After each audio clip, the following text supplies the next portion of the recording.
Yo, Where you at? I'll catch up. I'm going to pause at 11 minutes and 14 seconds. Nothing's happened. They're just walling, dude. Okay. I tuned into your stream for a second, and it was like a weird rendition of "Don't Stop Me Now" by Queen or something. Yeah, dude. It's a classic. It's Yeah. Keeper made that years ago. See, I was maybe incorrect to assume that there would be at least like a 5-minute break before two big best of sevens. Bro. That's what I said. He's just like, here's the wreck, take it. Yeah, I mean, I was surprised when it to come back, but what are we doing for colors here, by the way? Because both could be. I got Sitaux in red, or no, Sebastian in red, Sitaux in blue. Okay, that's fine. Yeah. I'm speeding up here, so we'll just miss some Dark Age here for this, but 11-14, nothing happened. Don't worry about it. They Good both to got flat, wallable maps. Flat wallable maps, nice. Yeah. Well, I mean, Sebastian's my favorite here, but Sato beat Hera and just put up some crazy aggression, so I'm real excited to see what he brings today. I have Sitaux as my favorite. Okay, nice. I like it. That's exactly what we want, man. It's differing opinions on that. He said 1140, 1114. Which one? 11-14. All right, and we'll be good to 3, go. 2, You were 1, right. Go me, except without the and. Yeah, I won't say ands. And I'm really nervous about this, but I think we got it. 3, 2, 1, go. Here we are. Yep. And yeah, not much has happened here for second semifinal. Tell me why Sitau's your favorite. What are your thoughts, man? He brought so much aggression against Hera. It was so fun to watch. Last time they matched up, Sitaux beat him in Hidden Cup. True. Sitaux, people say, Sebastian beat Leary, sure, but Sitaux swept Leary in the last Arabia-only tournament. Ooh, yeah. And Sitaux has more tournament experience. So I think on paper, he should always be the favorite. And saying Sebastian is the favorite is just based on, how you feel about his recent performances. There's not really any evidence to back that up. It is an interesting one because I don't think they themselves have actually faced against each other that many times. Yep. So it's exciting, right? I mean, Sitau's been around at his current level a bit longer than Sebastian, but these guys are very much like new kids on the block here in a semifinal. Yep. And I mean, Barles was as well. God, what a tournament, dude. It started off so slow too. The round of 32, I was like, this tournament's kind of lame. And then round of 16 rolls around and quarterfinals rolls around. It's like, oh my God. If you're the favorite, you probably don't want to be the favorite in this tournament, honestly. It's not a good thing. Yeah, I mean, maybe it's been the mindset for a lot of these guys. They've been able to perform better because they haven't had the pressure. Sometimes you have less pressure. But expectations are high now because these guys will know. It's not like there's like a Viper or a Hera waiting for them on the other bracket. They'll look at everyone who they're up against and will feel like they can take them. And here we have an engagement in the middle. Sato knew this whole time that it was going to be archers from Sebastian. He's right on top of it with skirms right now. Yeah. I was just wondering with this Civ matchup, maybe you have more experience with this one. Like, if Sebastian gets up to Castle Age at a good time and makes the transition to Eagles, what do you do with Gajaras to stop that? You struggle a bit. You do actually have the option to go longsword, but I really don't think that's good for a lot of reasons. So I think you hit the nail on the head. I think this matchup, you should be thinking left side, no risks whatsoever in Feudal Age of your Incas, and then go for Eagles to push the Gajaras. Left side. Tower going up for Sitaux. On the wood line. Ooh. Interesting. And he's stalling out 4 farms, man. And Sebastian's waiting for fletching. So the classic Sebastian play on Arabia where, it's Dark Age, Feudal Age, we're 15 minutes in and he's already got 14 farms. I like the tower for 2 reasons. I think it puts you onto stone early, which you might want for a castle later. It puts Sebastian under pressure. I will say Sebastian should immediately just build his own tower against this. Yep. With only 2 builds, just build your own tower. It does disrupt you, though, especially when right now would be the time he might want to spend wood on a market to try and balance his eco out a little bit. That's a really creative play there from Sitaux. Sitaux knew what the map looked like, what the full map looked like from Sebastian, and he saw that Sebastian didn't wall to the edge of the map, so he can get away with a tower like this. And now you force the villager idle time, if nothing else, from Sebastian, and you have to be wondering now, if you're Sitaux, where on earth are those archers? Sebastian actually put them in the TC, but I don't know if Sitaux realizes that. Yeah, I mean, he's being very alert. He might need to be concerned with his 2 vills on the left, because if anything, I think maybe the archers could sneak to kill those vills. But yeah, I think right now for Sitaux, you have to get either more villagers on stone. Yeah, I think it's the main thing. Like, get like 6 villagers on stone, and then maybe we actually see chakrams as an option in early castle. Well, that's really the only option that I came up with as like a counter for the Eagles, unless you want to go like Scorpions or something, which is blah, right? 1 Mangonel will take care of that. Chakrams could be good. They could be really, really good. And Sitaux, on the way up to the castle age, only 20 seconds behind Sebastian, and he's still got this forward pressure. He's done a really good job. KD is still 0-0. I say that and a unit dies, but still. Yeah, finally. But, you know, this is... It feels weird, right? If you know Sebastian and what he did the other day and what he's capable of, you might be like, man, he's nervous right now. Now, I think he just understands the matchup. And he knows that in Castle Age is when the Incas are really insane. He'll get these 2 villager kills. He never lost a single one himself. He had less TC idle time this whole time. The tower just goes down. And Sebastian's going to be fine here. So Castle Age just gets tricky. Eagles and archers for Sebastian. It's not just eagles. So even just chakrams could be kind of difficult for Sitaux to utilize here. And Sitaux going for more big walls. I mean, these maps are so flat and they're right up against the edge of the map. It's super easy to lock down if you don't... if you actually walled to the edge of the map, which Sebastian didn't do. But yeah, I think Sitaux is fine with losing those 2 vills there. Yeah. I really think he is. Sebastian hasn't even come close to his base. And that's the position you were worried about. Like, Incas getting to Castle Age faster, making the transition into Eagles, and you're cooked. But now he has enough time to get that castle up. Yeah, I think if he's able to keep his skirms alive, it feels super weird, but skirm chakram might be unkillable for the Incas, right? You can't go for the eagle archer combination against that. But the skirms need to make it home. And to make it home, he'd have to delete walls. Dude, that wolf is helping him, I think. It's going to block some of the eagles. He's coming in again. Come on, doggy. All right, he's going to save the skirms.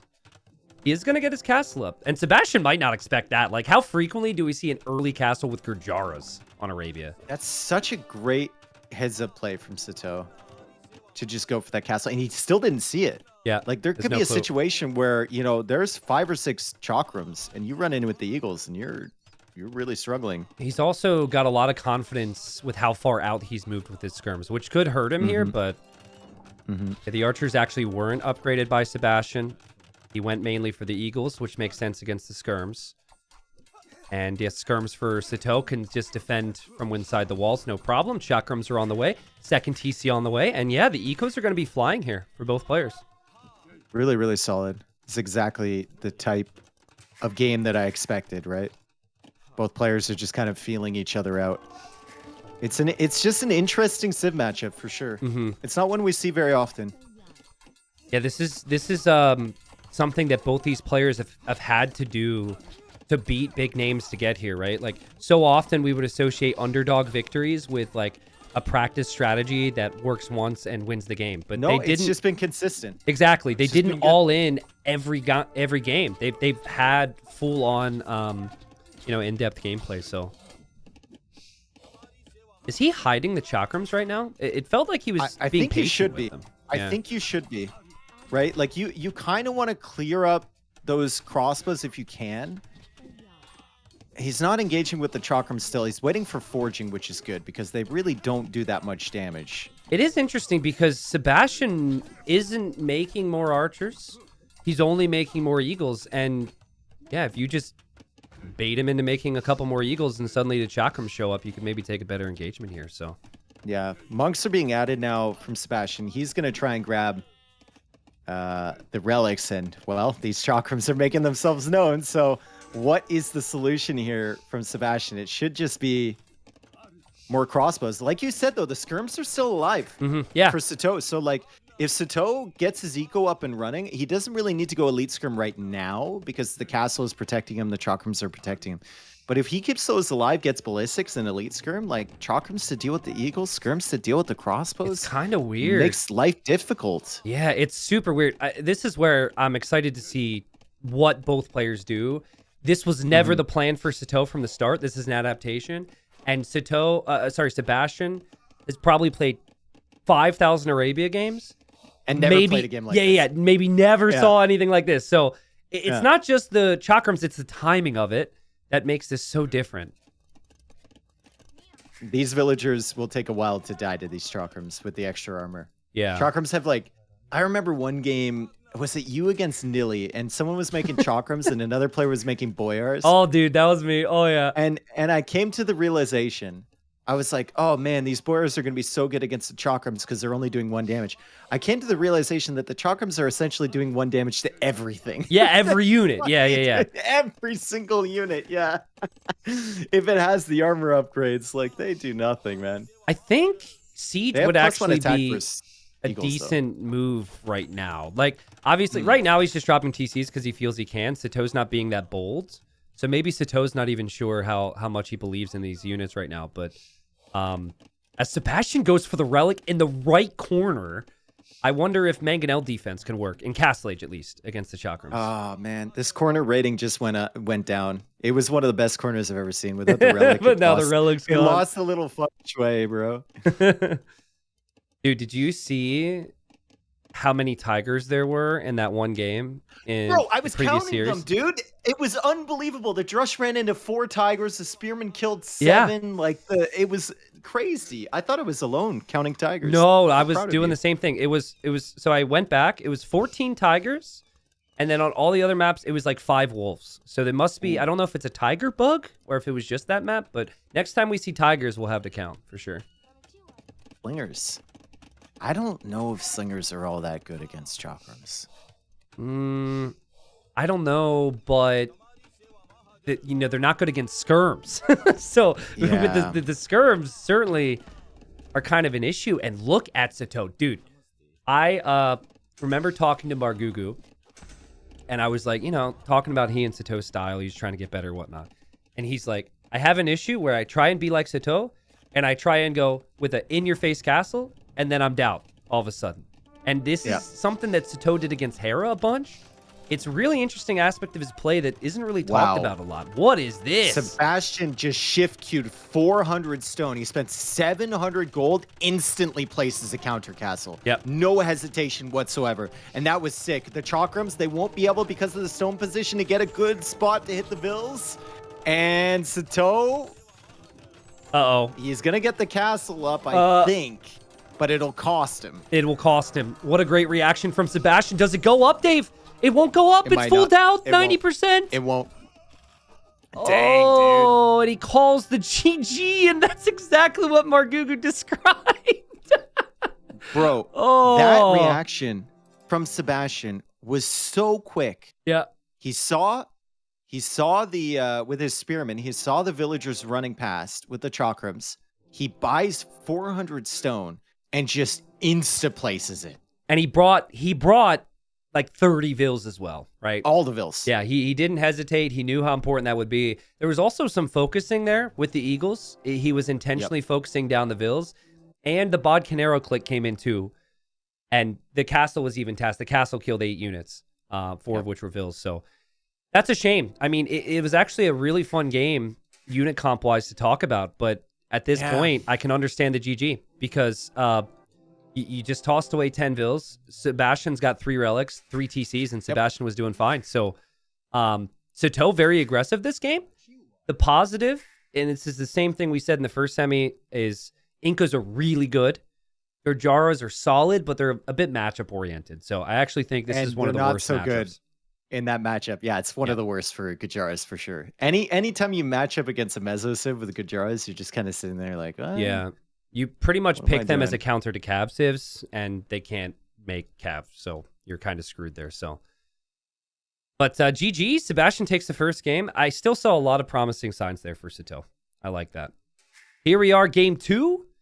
And yeah, you're right. Very closed off map, or at least the potential is there. We've got the Huns for Sebastian, and then we have the Persians for Sitaux. So Persians, I think, better economically here. With Huns, it's almost always about the military. Huns are having a little bit of a renaissance, you know? That dude, did you see the Leary game the other day with Huns against Sebastian? Yes, where he was behind by 25 vills and went all Oh NCA. my god. Oh my god. That was so well played. It was unbelievable. Dude. Like the fact he came back from that position, that was like Leary firing on all cylinders, and then Sebastian just ends up cooking him anyway. But I mean, this is the same type of scenario where Persians don't really have... Okay, on paper, they've got like skirms, they have camels, they even have their own cav archers. But if the Huns have a smooth feudal age and can get enough cav archers massed, it doesn't matter what units you have. 40, 50 cav archers all over the map is kind of impossible to stop. So that's probably the long-term goal for Sebastian here. Sitaux is just trying to lame. He's like forward, it. but he's shown himself to Sebastian, and Sebastian, he'll bring his scout over to that area. He's going to try and track him.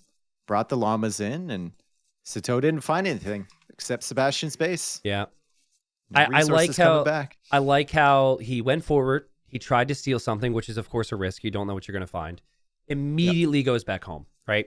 Yep. Sometimes players, especially if you think you're a really big underdog, you still keep looking, you don't find anything, and then you just don't get your own resources or your deer. So good move. There is a bird above Sitaux's woodline, which is dancing a little bit. But I also notice he has 4 on wood, so I'm thinking we might see an early barracks here for Sitaux. It would be on brand, for sure. And my man loves to go for 1 militia, 2 militia, 3 militia, sometimes 4. Rarely men-at-arms, though. It's always just militia with him. Maybe he'll add in the men-at-arms if his 2 are still alive later, but... Sebastian is not a player who really goes for the drush that frequently these days. Very similar to most, I'd say, but like Winchester, who's going to be in the final, he loved his rushing today. Sitaux was kind of the one who started the variation of it called the frush, which is probably not what he's going to do here. But yeah, I like the idea. If you think it's a map that's easily wallable, I like the idea of adding militia because you disrupt their plans. And oftentimes players going for these super tight uptimes, they can't afford to build, as weird as it sounds, like an extra 8 to 12 palisades around their villagers and send them all back to work. And it can screw with you a little bit. Yep. Sebastian is one of those players that doesn't mind walling with Huns, which I really like. Even just palisade wall. It feels like people just avoid it way too much. And then they're in this situation where they have to deal with raids with their own cavalry. And it's not forward because they just didn't wall because they don't have the houses there already from Dark Age, right? But he's a guy that, he doesn't mind walling with Huns. He's fine with that. You have to. I think choosing not to wall is a mistake at a certain stage of the game. Kind of similar to Khmer. A lot of players don't wall with Khmer.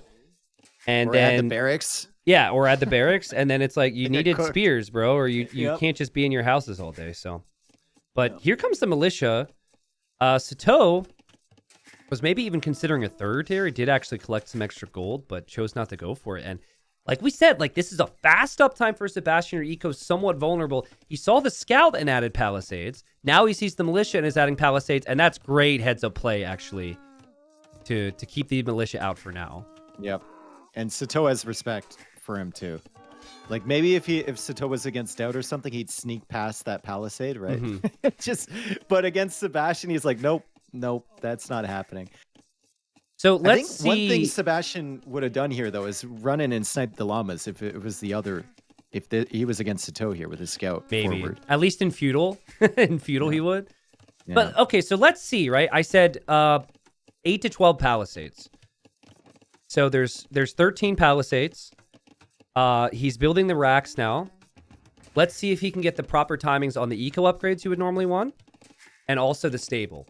My feeling on an 18 pop build is if you get drushed and have to place palisades, is it does delay you enough to be annoying.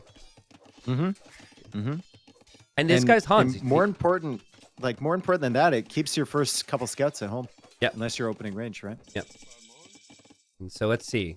So doesn't have the wood right away, not the biggest deal, but has to go for double bid axe, still doesn't have the wood. And already I think if Sitaux knew the situation, I think he'd be like, I'm good. As long as I can get my walls down right now, which he might not be able to do if Sebastian uses his starting scout. And it's a range from Sebastian. It's maybe a little bit of a game plan switch here. Yeah. Interesting walls. I mean, I get it. Sitaux is a player who, I mean, all players are going to see a map like this and want to wall up, but I'm just wondering, maybe the Drush isn't something I'm surprised by, but how late he is up is a bit of a surprise. I feel like usually it's 22 villagers you're able to click up at, so I don't know if maybe because he didn't push deer as fast, but is a little delayed. he did come forward, and he got no value for coming forward, really. Yeah. So you're right about the pushing deer. Like maybe just a little bit of a miscalculation early. He will probably get the walls up though, and he spotted the range here from Sebastian. So it's Archer first, which means, you know, Sebastian's gonna be pretty slow pushing forward, and the scout is still alive for Sato. Like he can control all those units, and he's gonna have enough time. To get this wall up. Yeah, and then on the other hand, on the flip side, Sebastian keeping a very close eye on everything. He saw 4 on gold, so it indicates probably an Archer follow-up. He's now using this scout to try and delay the walls. And is he going to commit to this Vil? That'd be crazy if he gets this Vil. There's no way. No, there's no way, dude. Even he can't get that Vil, bro. Yeah, there we go. That hurts. That actually really hurts, losing the HP on the scout like that. Yeah, agreed. I think the big thing for Sitaux is, can he get his walls down, though? Because you can't let Sebastian nerd out in your base here. And he walled the far side with 2 Vils, and it's just these tiny details that can really snowball on you. You can make range units if you're Sitaux. And there's 2 range units at your base. His range is up now. He's fine. He's fine. And oof, yeah, he's fine. Yep. No nerding here. Can you tell in those moments when I get really heated that I'm speaking with experience? Yeah, like you have multiple terrible emotional scars. Yes. From not just being a little bit slow. Yeah. It's just like those little moments right there. Nice job here from Sitaux. And yes, his scout is weak, but he killed his opponent's scout, so he's happy with that. Yeah, just pull it away, dude. Just don't even use that scout for anything other than tracking or scouting the edge of the map. Yeah. Like, you don't need to fight with that. Sitaux sitting at 7 farms right now. It'll obviously grow, but it is 12 farms for Sebastian, dude. It's like, dude, he's so fast. He's so fast with it. And his eco upgrades always come in on time. Like if he makes the choice to not get Horse Scholar early, he has auto farm disabled, right? And then as soon as the first one needs to reseed, he usually gets Horse Scholar right then. And like handcart usually comes in reasonable time. Wheelbarrow as well. Heavy plow after he clicks up to imp usually. It's just so consistent. Upgrades in general is something that Sebastian does a great job with. I see him researching hoardings, which more people need to research. Yeah, he does a really good job. And what I like about him and his gameplay is he can kind of play closed if he has to, like we saw in game 1. And he can also be open and aggressive. But you can't stay open if your opponent is walled and can sneak to your base. He's going to wall up now. As he heads towards castle, which makes sense. And this is kind of the perfect scenario for the Huns to think about the unit we talked about, Cav Archer. As long as you don't take damage in Feudal, and you don't need to have a lot of extra army out there, Cav Archer's perfect.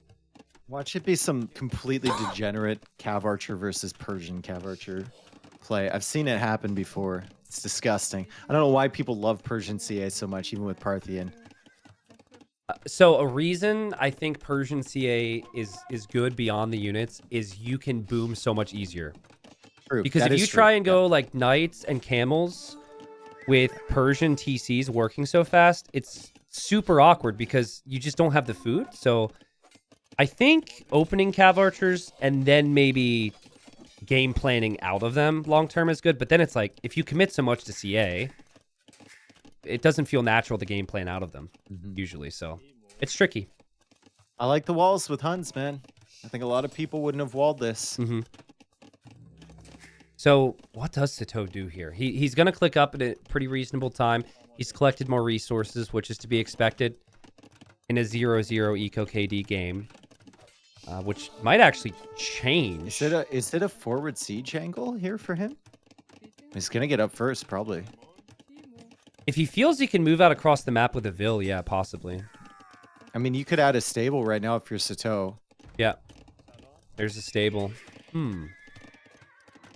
I think that I'm actually quite torn. I think if you go forward siege and your opponent could also add a stable and just make 2 knights to clear it up, it's too risky.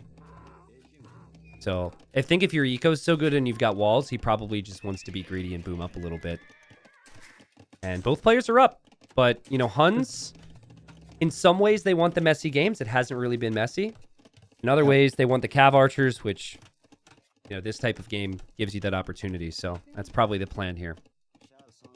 I mean, Sitau's not really the greedy boom up guy, though. I agree. Especially in Castle Age. Yeah, and the second stable comes out, so that kind of tells us that he wants to be aggressive. Could be really valuable to keep these skirms alive if cav archers are going to be threatening. Yeah. I think it's valuable for both, honestly. If you're Sebastian, you have these forward skirms here. It delays any forward buildings from Sitaux or pressure coming across.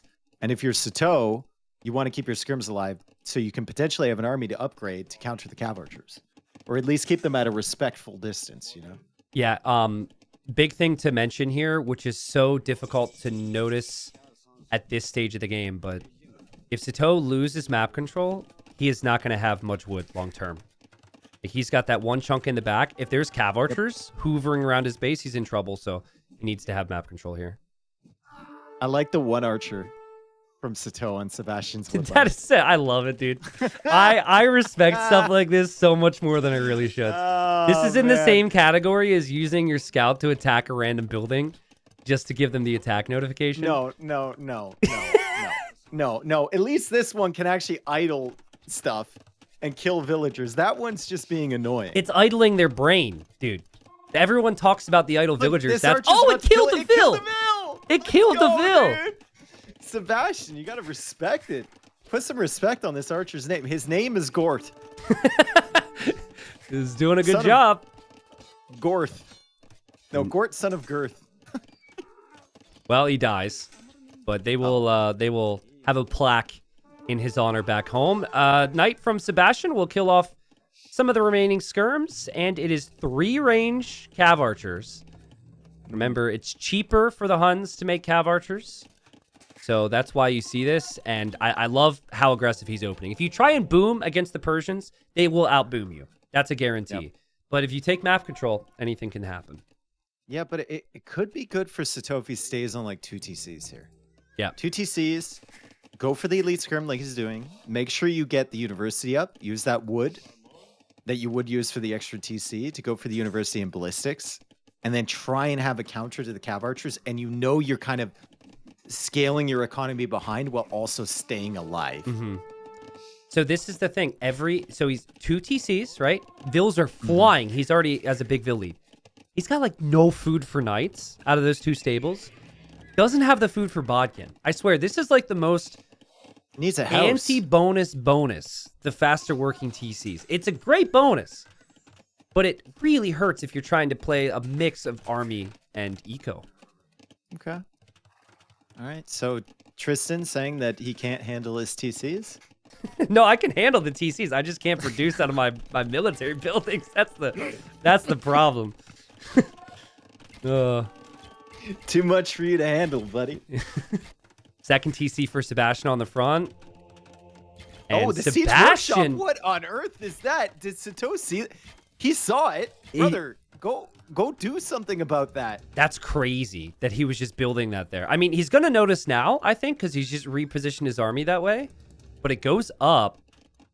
That is random, but that is worrying, I think, if you're Sitaux. What on earth? Yeah, like, the fact he didn't notice that all is crazy. And his house villager dies, which means he's going to get housed again at 75 pop.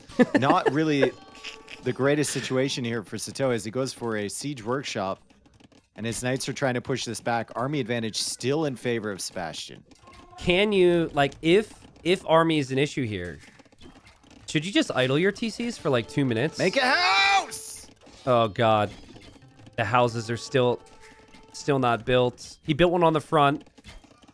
And now the siege is coming. Wow, what an important siege workshop. To have mangonels here against skirm defense is so clutch for Sebastian. Well, it's going to be Persian TC and mangonel. Make... He's saying the same thing right now in his brain. He's like, what? I thought I made houses. What in the world? Really awkward situation right now for Sitaux. But has collected 1,000 more resources. Has elite skirm now with upgrades he didn't have before. Has 5 knights. One good engagement away from clearing this all up, honestly. And he'll move in with the knights here to take out that mangonel, which he will get. Beautiful micro. You'll always take that trade, and maybe Sebastian's thinking he needs a little bit more than just siege right now. Yep. I mean, it's tough to push. It's tough to push a Persian TC, man. It is tough. And you know, Sato doesn't really have any farms on the front side there. His gold is protected by the TC. He's got the mangonels now. He even canceled the second mangonel, and he goes for another TC at the front. He's hoping that Sebastian won't see it. His game sense is telling him that Sebastian likely won't see that, and he doesn't. Dude, that's crazy. Look at Sebastian's TC. Like, they are both building up towards each other right now. And Sebastian's going to be thinking, man, if I would have only gone for a middle siege workshop. Ballistics makes this tough for Sebastian. Oh, man, this is interesting. He might dive. He might. I mean, the knights should, if he thinks there's siege in there. And he does. He doesn't see the army. He's underneath the TC.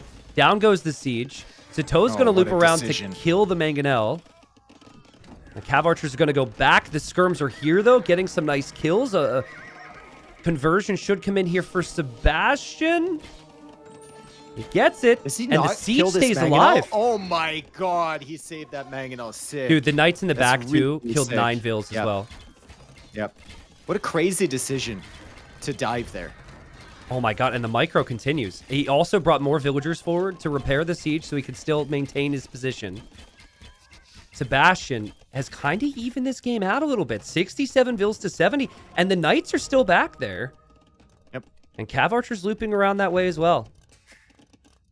Sitaux still has a healthy amount of skirms, which is very, very nice. But, I mean, Sebastian making the decision to dive under that TC with cav archers and with knights because he saw that the skirms were out of position there from Sitaux is something that I don't think we see from a lot of people. Dude, even just the random siege workshop, it has just made such a difference. In that side. Yeah, it's made such a big difference. Position. Yeah. Knight comes in again. Loops in on the other side, underneath the TC. Skirms are aiming to kill the CA on the other side. That little hill that Sebastian has with the siege is so critical, too. So important. I think this is a stage where both players should try and find wherever their stone is and think about, like, 8 on stone and a castle. Yep. Sitau's villagers are kind of stalled out near that, but he's already on stone right now. He's definitely planning for it. Needs to re-wall that right side so the cav archers don't come back in. He's doing it right now with a house. He's still going to get housed at 115 for the 17th time this game. The TCs. I think another siege workshop could be really nice for Sebastian because this hill is now more important maybe than anything else. Even the ballistics upgrade could be good for him. But second armor upgrade for Sitaux. Wow. This is crazy, man. And villagers on stone for Sebastian as well. This might be another game that ends with a castle v castle scenario. It might be. It might be. I mean, they're not really close right now. But it's usually a bad thing when the Huns res collected is ahead of the Persians. That's usually very, very bad at this stage of the game. Because the Hunnic tech tree is probably more scalable than the Persian one. It's going to take a lot of work to get to your ultimate comp as Persians. Whereas Sebastian's making his comp right now. We've seen a lot of moments where Sitaux is housed, dude, and Huns don't have that problem. And when the games get messy, it just doesn't happen. Your units are always producing, and we expect that players are not going to have that issue, but it's been a big issue for Sitaux. Dude, just make like 20 houses in the back. Dude, Sebastian has so much siege. And every time that Sitaux shows up with something, he's always aware. How he's able to have 40 farmers behind this and also this much control over his army is beyond me. He's so good right now. He's got knights coming forward to snipe the siege. Sitaux is not expecting this. He's got a monk there, though. The monk will help. Nice shot. The weak one, though. Cav archers back away. Crazy level of aggression.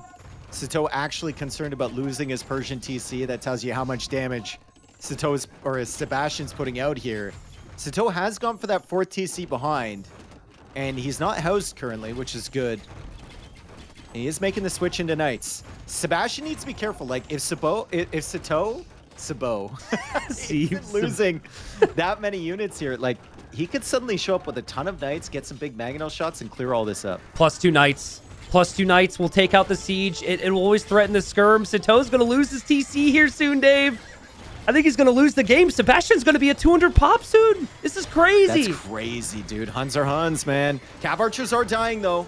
Let's see if Sitaux can hold the TC. He's running out of room to garrison inside of that. Villager lead is still in favor of Sebastian, but here come the skirms, here come the knights, and here come the camels. A Persian TC just got eaten, or is about to get eaten here. Crazy. And Sitau's got to throw everything he can, panic queuing what he can, and there's a castle now from Sebastian right on that hill. Crazy, man. How is he doing this? He can sneak past those. Sebastian doesn't get the wall up. He does now. Camels are attacking the villagers. Has to pull the cav archers back to deal with that. And the mangonels are maybe a little bit exposed. If this castle goes up, the gold is denied. The TC will eventually go down. And Sebastian could maybe think about Imp. He'd have to cancel some knights and cav archers, but he could get there. The castle will go up. And Sitaux is going to really struggle now to ever move through the middle of the map. What a crazy sequence of events. I think I have my screen on the same spot for the last 3 minutes. And we're like, talking just a massive fight. Yeah, like dozens and dozens of military units engaging all the time. And macroing. Like, they still have crazy eco behind it. Interestingly enough, the gold that Sitaux has to take now is kind of in the north. And the Siege Workshop and the Skirmisher, that area... Oh, send them all. Send everybody. We are going to lose some lives here trying to get this TC up. Oh, no. Oh, yikes. And Imp is already on the way for Sebastian. So even if this TC completes, he could soon go for Trebs. He's got 40 CA. Man, that night switch from Sebastian was perfectly timed. Yep. Just enough upgrades. Really helped in those fights. Here comes Handcart as well. Would not surprise me to see Heavy Plow being clicked anytime now. I mean, Sebastian is just so good with the macro. Yep. And that's the reason he could make the night switch when he did, is because he had 30 farms. And he's going Tarkan? Dude. Marauders? Sick. Marauders, anybody? Let's go. Let's go, bro. Yeah, Tarkan's better against skirms than knights. Better against buildings than knights. But listen, I mean, it's just game 2, right? It's a semifinal, it's not the final. But seriously, I cannot think of a player that plays as aggressive with this much eco like Sebastian. Like, Hera doesn't do it these days. Maybe like before Hera was seen as like #1, he would have this sense of style. Viper doesn't do it. Obviously, those players are out of this tournament. Sebastian is special, dude. Like, he is really special in what he can do. Sebastian just got murder holes for 1 castle. Let's go. Nice. Thumbring on the way. Camel counterattack for Sitaux. Goes directly underneath the TC. The cav archers are ready for this. Sitaux is in the mindset of, okay, let's see how many villagers you can kill. I'll just replace all of them. Man has how many TCs here with Persians? He's going to have 6? Yep. He did expand a lot of his eco in the north. Or I guess like the right side, but cav archers are there already. GG. And GG. I mean, Sitaux played an amazing game. It was that Siege Workshop that he never expected that started it all. And then Sebastian just continually applied pressure. I will say that I think Sitaux did a good job with his eco. I think he did a good job with his unit choice.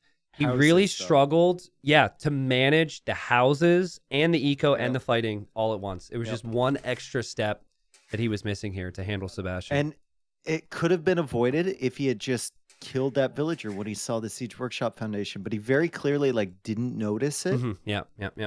Like, if he just sends a knight over there, you stop all of this and you delay it by a minute. Okay, so it's kind of I think it's a big point to maybe review. Head back to 27 minutes for just a second. So at this point, Sitaux has kind of prepped himself for this push. He knows it's coming. Yeah. And then soon after that, he takes a good fight and he starts to go forward. Sebastian, you go up 2750 now.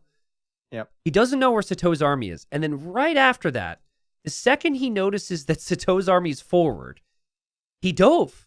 killed the mango, was underneath the TCs, and that's where the whole game just fell apart for Sitaux. Yep. Because of that and crazy Sato didn't dive. even get that mangonel when he dove with the 4 knights. Yep. 4 knights, he didn't get the mangonel. Yep.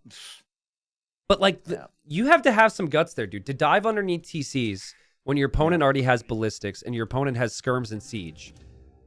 To get value from that moment and then have it lead to everything else is just incredible. So maybe a little bit of luck there for Sebastian at various points. I don't know. But hard for me to doubt him right now. And he's up 2-0. You make your own luck. Yep. Yeah, you make your own luck. That was definitely just noticing the army movements. And Sato, the mistake there from Sato was moving 5 tiles too far. Yeah. Which, if that's your mistake, good luck, buddy, because it's going to be tough. Yeah, I think Sitaux, I hope for Sitaux that he's able to rebound like Barles did, because when you watch 2 wins, you immediately think that player's better on the day. Barles, he maybe looked a little frustrated. Game 1 and game 2, Winchester had the better of him, and then he won 2 straight. So we got to let Sitaux show us what he's made of here. But here we are, and here we are, game number 3. We got Armenians for Sebastian. Junk. And we got Lithuanians for Sitaux. No one cares about Lithuanians. Dave, talk to me about Armenians. You said junk. They've been drafted so early in some of these sets. It's crazy, right? With just like really good civs available. I can see the appeal. I can understand the appeal. The wood and gold bonuses on your eco text coming in is fantastic. But we saw it with Viper against Mihai, and we saw it another late game set. I don't know if it was yesterday or whatever. They kind of struggle a little bit with their final composition. So if you get to late game, you're going to have some problems. Yeah, I can agree. Especially like, I think their late game is good on a closed map. Well, actually, no, that's not even the case. It's not even the case. That's not even the case. Bowman, no. Composite Bowmen are definitely, as Sato lames 3 goats. Ooh. And he might get 2 more if he's paying attention. Ooh, that could be big. Yeah, Composite Bowmen are a bait, dude. You think they might be good? They're not. Okay, so here's my take on the Armenians. I agree with you that they're not great on Arabia. The thing to remember, I think there's 8 to 10 random admin bans. Then there's 4 total bans after you count both players, and then they pick 8 civs. So like, I'm not having an issue. If this is pick with 5, pick 8. I'm okay with it. Yeah. But people have picked them like second. Okay, well then like, I don't. Some people have picked them. Yeah, that's. Yeah, I don't agree. Like, you remember Viper picking holy goats for Sitaux here. Yeah. Remember Viper picking 6. Armenians and Warlords, and then we were just kind of waiting for the reason, and we didn't find it. So, yeah, pick 6. I think it's pretty good, and you're up 2-0, so this could be a big momentum swing. And will he steal this? Sitaux lamed him. He might realize that his goats aren't at his base because he scouted pretty thoroughly. And, oh, man, I don't know where the other Rhino was. I think it was also on the front, but in Tourney Age of Empires. Turns around. He's hoping this zebra doesn't go back. He can shoot it once. Or twice. Take that. He knows the Rhino's headed towards Sebastian's base. He could see the Rhino. Let's see if Sitaux could stop this. I have very vivid memories of Sitaux trying to stop MBL. But Sebastian is not MBL. Sebastian pushing in a zebra. It looked like it. No, he's just trying to get this Rhino in and delay until the villager gets there, and now the villager's there. Yeah, and the Vill could be lamed. Sitaux is actually trying to block the villager now, which is smart thinking, and that the Rhino is stolen. I think honestly, if you're gonna get lamed, taking off 40 HP from your opponent's scout, pretty good. I agree. If it's gonna disappear anyway, plus he got 3 goats, right, from Sebastian, so Sebastian can't dive under and get those goats under the TC anymore. Hopefully not, anyway. Yeah, you also are Lithuanians, so you have the additional 100 fruit at the start. What this does do is it probably eliminates a game plan of a fast, like, man-at-arms or a drush, which I think Sitaux was going to do because he had 4 on wood. So he's just going to wall up. His gold's on the back, which is incredible. He's got wood lines all around. I think Sitaux will be fine here. Yeah. I wonder if anyone's playing bingo there's a bingo for my channel. Okay. Where like things that always happen, and I think there's quite a few T90 and Dave bingo tiles. Yeah, we should. I haven't looked. You'll have to send me that one. I remember one from years ago that was like, Dave mentions the bird. Dave looks at a corner. T90 says depends or supplies, right? There is like, there's basically like a website that someone made or whatever where it's got all the same options, but it like orders them in different ways. Oh, so it's like okay, so you can have it. So everyone can have their own bingo card. Yeah, it's a bingo site. Okay. Yeah. So when my ADHD pops up and I'm looking at birds or whatever, someone's like, bingo. Or when you say long story short or something like that, you know, bingo. Oh, man. I think what would maybe be fun for that is we both have to make a list of 8 things for the other person. So, like, I think of 8 things that you have tendencies to do, and then you think of 8 things that I have tendencies to do, because there's certain things, at least I know in my case, I'll make fun of myself sometimes, but not to the same level, you know? So there's certain things that one might not bring up about themselves. I don't know. Like T90 starts counting lumber camps. Easiest bingo square of all time. I will make that is a relevant thing to bring up, bro. Don't even act like it's not have sleep issues. He just counts lumber camps and he's out like a light, dude. Oh man. I like how Sato chooses to wall here. It's a really important change when you know your opponent's scout is weak. So that scout can no longer stop walls. It gives you an extra minute or so, maybe more than that, because you have to build the stable, then create the scout. Yep. And so I think he's fine with getting lame there and taking out 40 HP. Yeah. I think he'd be perfectly fine if you asked him about it. Look it at gives him so much like control. Look at Sebastian's eco. If Sebastian had 1 or 2 more goats. Actually, think about this. Think about Sebastian's situation if he didn't take the rhino. He'd be screwed. Awful. Yeah. I think he would have to go for a big wall and some like stuff to make up for it, like way more farms initially at least. Yeah, and he could never have gotten horse collar. Okay, I thought of a bingo thing for you. Okay. Dave says a unit sucks when every single pro player makes it for a good reason. Junk. Junk, dude. Junk. Junk. It's all good. See the thing is though, pros make stuff because they see other pros making things, and it takes a while for that trend to change. Well, I agree with that. Always. No, I agree. Always. I agree. There's a lot of like the only way certain players, we will not name names, will change their thinking is if they lose to something, or if you know other people start to win with it. I agree with you there. Also, I kind of agree that the composite bowman is not great. But dude, did you see that game 7 with Vipers? It's junk. But it's cheap, which I think is is important to mention. Fortunately for this conversation, we probably won't see a kip check today, so we don't need to dive into that. But nice job. This is kind of a weird moment here, but Sato chasing the spear, and if he wouldn't have done that, he would have actually been able to run right in the back of Sebastian's eco. So nice job from Sebastian to I think if you're Sebastian, you're looking at this situation now and you're thinking, okay, I'm going scout skirm. I have to wall up. I have no pressure forward. What on earth am I making in Castle Age? Yeah. Like, what am I doing here with Armenians? Do I have to make like monks? Like what's the solution here? I don't understand. Yeah, obviously some engagements have to happen before you can make all decisions, but I think this might actually be a really interesting matchup when it comes to Relic Contest. We think of like Lithuanians, Aztecs, which we never see anymore, but like that's the matchup where you expect players to fight for relics. But here Lithuanians want the attack on their cav. Armenians get a free relic when they build their monastery, and they have the warrior priest. So we might actually see like maybe this turns into a bit of an arena style, like Cav, for map control, and just Relic, and boom. Maybe it's Cav Archer v Cav Archer. You never know. I wonder how, like... Yeah, I guess it's just so awkward. I was going to think, if you can get to champions here, champion Skirm as Armenians in late game, I actually think the Lithuanians might struggle, but they do have Dies to Latus. Latus. Yeah. Yeah, that composition just dies to Latus, bro.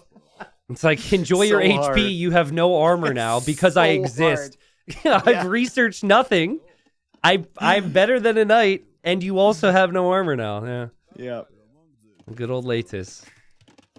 Nice eco for Sitaux. Really nice job from him. And something to remember here. You go down 2 games, you want to fight back for that momentum. And it's not that uncommon. It's a bit uncommon in a semifinal, especially with how good Sitaux looked and what he had to fight through to beat Hera. But players fall apart sometimes if bad things happen. So, oh, so close. I think Sato might be better off like just literally idling like 5 of these farms with his skirms. Yeah. Sitaux also almost lost a villager there on the wood line. Oh, he has no loom. That's why. Oh, shoot. Oh, Sato. Oh, man. Okay, dude. Jeez. He really took that scout HP killed and ran with it, didn't he? Collected. Super confident. Collected some extra resources. Dude, I wonder if he remembered there. I wonder if he saw how weak his vill was and he's like, what? Probably didn't. How did that happen? Castle Age on the way. So Sato's going to be like 30 seconds faster maybe than Sebastian. I mean, both players have a stable cooldown game for him. Both players have a stable. I guess if you want to push or something, it's fine, but I really don't even think more skirms is anything you need here if you're Sitaux. Maybe, though, you need it against pikes. If you're thinking pikes are going to be out, which both civs can do quite well, so... I think you just play the Night War or the Light Cav War, whatever it turns out to be. Yeah. And your boom should be, you know, you're going to be up faster. You have the Knights out first. You have the initiative. And then your boom should be a little bit better than the Armenians. Yeah, it simplifies the game plan for a civ that I think we think is a bit easier to play the Lithuanians. Yep. Scout War and dropping TCs. So I think it's fine.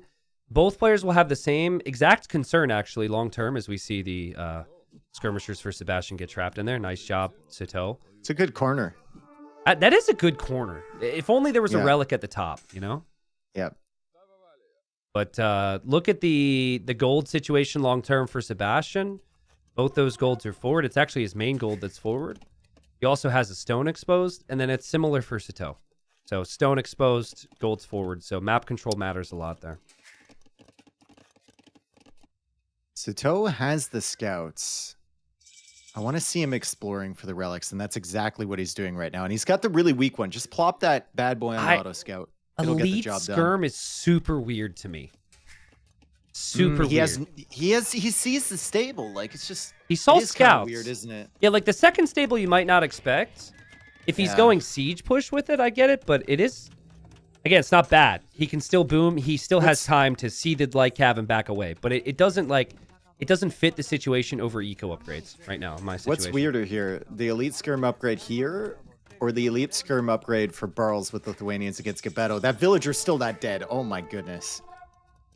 And now of course Sebastian sees the skirms. He doesn't know it's going to be pikes too. See this I don't mind all of a sudden. It's funny how quickly my mind can change.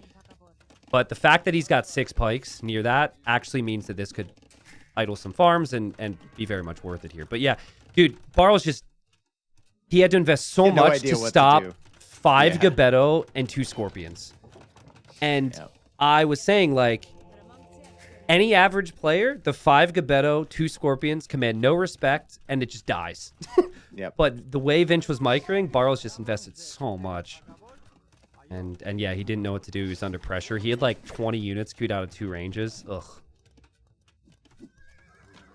All right. I'd love to see him split up these skirms, man. He's still denying that TC position there from Sebastian. So Sebastian needs to wait for this siege to come out. Yeah, and to go for that TC. Sebastian's making knights with a civ that does not have good knights. The light cav makes sense for the relics, but I mean, their knights are fine in Castle Age. Yeah. It's true. Perfectly acceptable in Castle Age. And the light cav are in. He's hunting the monk. He doesn't get it. How did they get in? Did the gate open? Or is there a hole? I think there's a hole in the wood line. Did you see that moment where the villager was building the house for Burls and the gate opened and he literally typed, "Oh, come on"? Oh, I thought it was a hole with a palisade. I didn't No, see it's the exact gate, moment. bro. No, he even walled up the gap and everything. And then she was like, Oh. she had the gate open because she was like at a diagonal with it. She Yikes. wasn't even like underneath the gate. It was crazy. Oh, I thought it was a hole. Yeah, I was looking He's just elsewhere like, at the "Oh, time. come on." Well, that was where I was worried for Barles because he rarely speaks Yep. in game. So Yeah, for him I to thought say his like, mental was gone. yeah, same.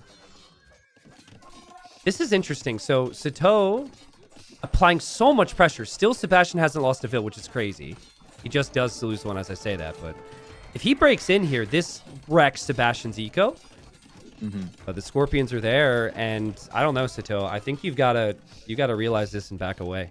We need some cavalry. We also need to think about grabbing these relics because the warrior priests are already coming in. It's funny that the warrior priests actually get attacked by the lions. Really? I didn't know that until now. Actually, that's crazy. Yeah. All right, good to know. Scout coming in too. Huh, there's a monk, right? Warrior priest. No, can't snipe him. Did he research light cav or did he convert a light cav? I think he converted a light cav. I mean, Sitaux has a scout right now, so I'm assuming he. No, but he also has a light cav. So I don't know if he converted. Yeah, he converted a scout. it. He converted it. Okay. It's kind of interesting scenario. Yeah. 2 relics right now for Sebastian.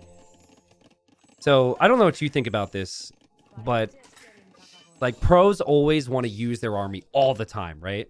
I actually wonder if Sitaux would have just sat his skirms and his pikes where Sebastian wanted that third TC. Skirms. Wait, I don't. It sounded perfectly normal in my brain. No. It just sounds like a tongue twister. Dude. Oh, it is. yeah. But had he just camped that gold, Sebastian might have never dropped that third TC. But he just kept repositioning constantly to just try and find that next. I think that's level. why Sebastian went for the siege, though. Yeah, like, true. As soon as he gets the scorpion out, it's cooked, right? Ooh, the light cap trying to get the monk. I mean, that's going to be a relic he can pick up later anyway. Sitaux is working his way towards the castle again. If he gets one out forward in between maybe like the gold and the stone there, could be a good position. I'd love to see him, if he has time, stone wall up south of his base near that 4th TC. Like just to the edge of the map there, and you lock that down completely. I love the the 4th. Funnel everything. I love the 4th TC too. I think it's such a good decision. Like in this type of game where you're not really expecting like fast archer uptimes or anything, it's a great decision. But dude, the control from Sebastian has been amazing. The Scorpions have worked out. He's killed like 4 monks. He has 3 relics right now. So there's not a lot of relics headed back towards Sitaux, which is kind of an issue. And Sitaux's like, okay, I'm going to wait to clear up these Scorpions before I go for my castle. And they're just never going to get cleared up. He's waiting for the Mangonel now. Yeah. Try not to get nuked. By the way, the amount of Scorpions we've seen recently, pretty nice. I like it. People are using them a lot more. Yeah. Is this warrior priest moving at the pace of the monk right now? Oh, it might die. Maybe. Oh man, the siege is there. The Oh, monk is God. there too. The light cav looping around on the side there for Sebastian. What in the world was that angle? That was crazy. And now the Scorpions have owned most of the pikes, and he split micros and the Mangonel's gone. Oh my God, What bro. crazy micro from Sebastian. Dude, That's that just was like insane. him managing 4 different groups of units, and he steals the relic. Yeah. So the relic is going back across. Our Lithuanian player only has 1 relic. Sebastian is going to have 4, and that's the situation where Sitaux definitely should have pushed this army back. At least kill the Scorpion. Yeah. And he didn't get anything. He just got completely out-microed. Just completely Destroyed. out-microed, yeah. And again, there's very few downsides for Sebastian as he clicks Imp right now. Still big questions on what army he goes for. But, you know, if you see the forward stone and the forward gold, you might think maybe waltzing forward with some villagers and dropping a castle on the hill to try and trap that position. Sebastian is controlling that area. I mean, Sitaux needs to go out and secure one of those golds for sure. 100%. Because he only has the tiles in his base. And long term, you're looking at latest production, you need another castle, and he's got the stone for it. You need gold for it as well. I cannot tell you how happy it would make me if Sebastian wins this game with composite bowmen. They shred armor. You're probably up against Latus. You've got Relics, Composite Bowman, Haup. Composite Bowman pretty decent against Skirms, too. It might actually be a good spot for the unit. Tower Shields has no effect against them. So Yeah. They still are very slow, which is not really a unit that Sebastian typically gets a lot of value from. But, I mean, he did here, dude. And again, it's just Let me tell you, he's so good. That moment right there was insane. Sitaux's never expecting to lose the fight he just lost. if Sebastian gets Composite Bowman, Sato should just get Hill Forts and place a line of TCs across the middle of the map. Just ring the bell. Ring the bell. Yeah. Come close. Yes, yes. Feed face into my line of TCs. I'd like to see a full wall for Sebastian on the left. He's going to work towards that now. Here comes some Latus for Sitaux. They'll see the castle. And the Latus could still get some value, but they will probably die. Castle. Need a +2 armor. A lovely castle there for Sitaux. On the front there. He needed that castle to protect his stone and gold. Yep. No +2 armor for those Latus, so they kind of take a lot of damage there. 57 on food for Sitaux. Yeah, his eco's crazy. Yeah, he just basically sacrificed. He had crazy vill count for very little map control, but you can take that. And he might be pretty happy with this fight as well, finally killing off some of the scorpions against Sebastian here. One Latus in the back as well, being annoying. But that's cleared up. Sitaux sells wood for gold. He goes up to the Imperial Age. Sebastian has resources, but this is a classic Armenians on a land map situation where you're like, oh my god, I've got 1,600 wood, 1,000 food, and like 400 gold. I think this is the first time this game where I look at Sebastian and I'm heavily questioning something. That castle is a castle that tells me he's scared, right? Yep. Like, he doesn't think that Sitaux is 2 minutes away from him. So he's expecting Sitaux to push him. There's the stone wall from Sitaux that I wanted. Nice. That's beautiful. Amazing. There is a villager there for Sebastian. Could maybe notice that, but I think she's just going to build an outpost elsewhere. So what's the comp here, Sebastian? No Trebs yet either for Sebastian. Composite Bowmen are not elite. He doesn't have many halbs yet. He's really taking some time to get going here. Oh, they're running into the castle. Do you research armor upgrades on your Latus if Composite Bowmen ignore armor? I think you still have to, right? Yeah, because then you got to raid with them, right? Yeah. And he's gonna get cooked by the TCs in the castle. Like every time he comes in here to raid, he's just losing so much HP. If he had the +2 armor, it'd be a lot better. Castle actually kind of pays off there a little bit for Sebastian, but the Latus are still around, and outpost from Sebastian in the north now, Dave. So he can actually see the stone and gold up there. And I think he wants to castle the middle right now. I don't know. Sebastian's distracted. The Latus are really causing him some problems right now. Do Lithuanians get heavy scorpion? No. You're asking the wrong guy. Oh, I guess we can check now, right? I think if you were to ask people what civs get heavy scorpion, it might be the thing that most people get wrong. For like, what civs don't get heavy scorpion, right? We all know Chinese and Celts and stuff, but... All right, big Treb push. I mean, Armenians don't get bombard cannon. So that, usually, scorpions can be good against civs that don't get bombard cannon. The Skirm seems to be the choice for Sitaux. He is in tourney mode, which could be good or could be bad in the sense that he's at 170 vills right now. So prop rotation, third wood upgrade, no handcart. We need handcart. Yeah. I say tourney mode because you have a cycle as a player, guys. It's like trade vills, trade army, get upgrades, control units.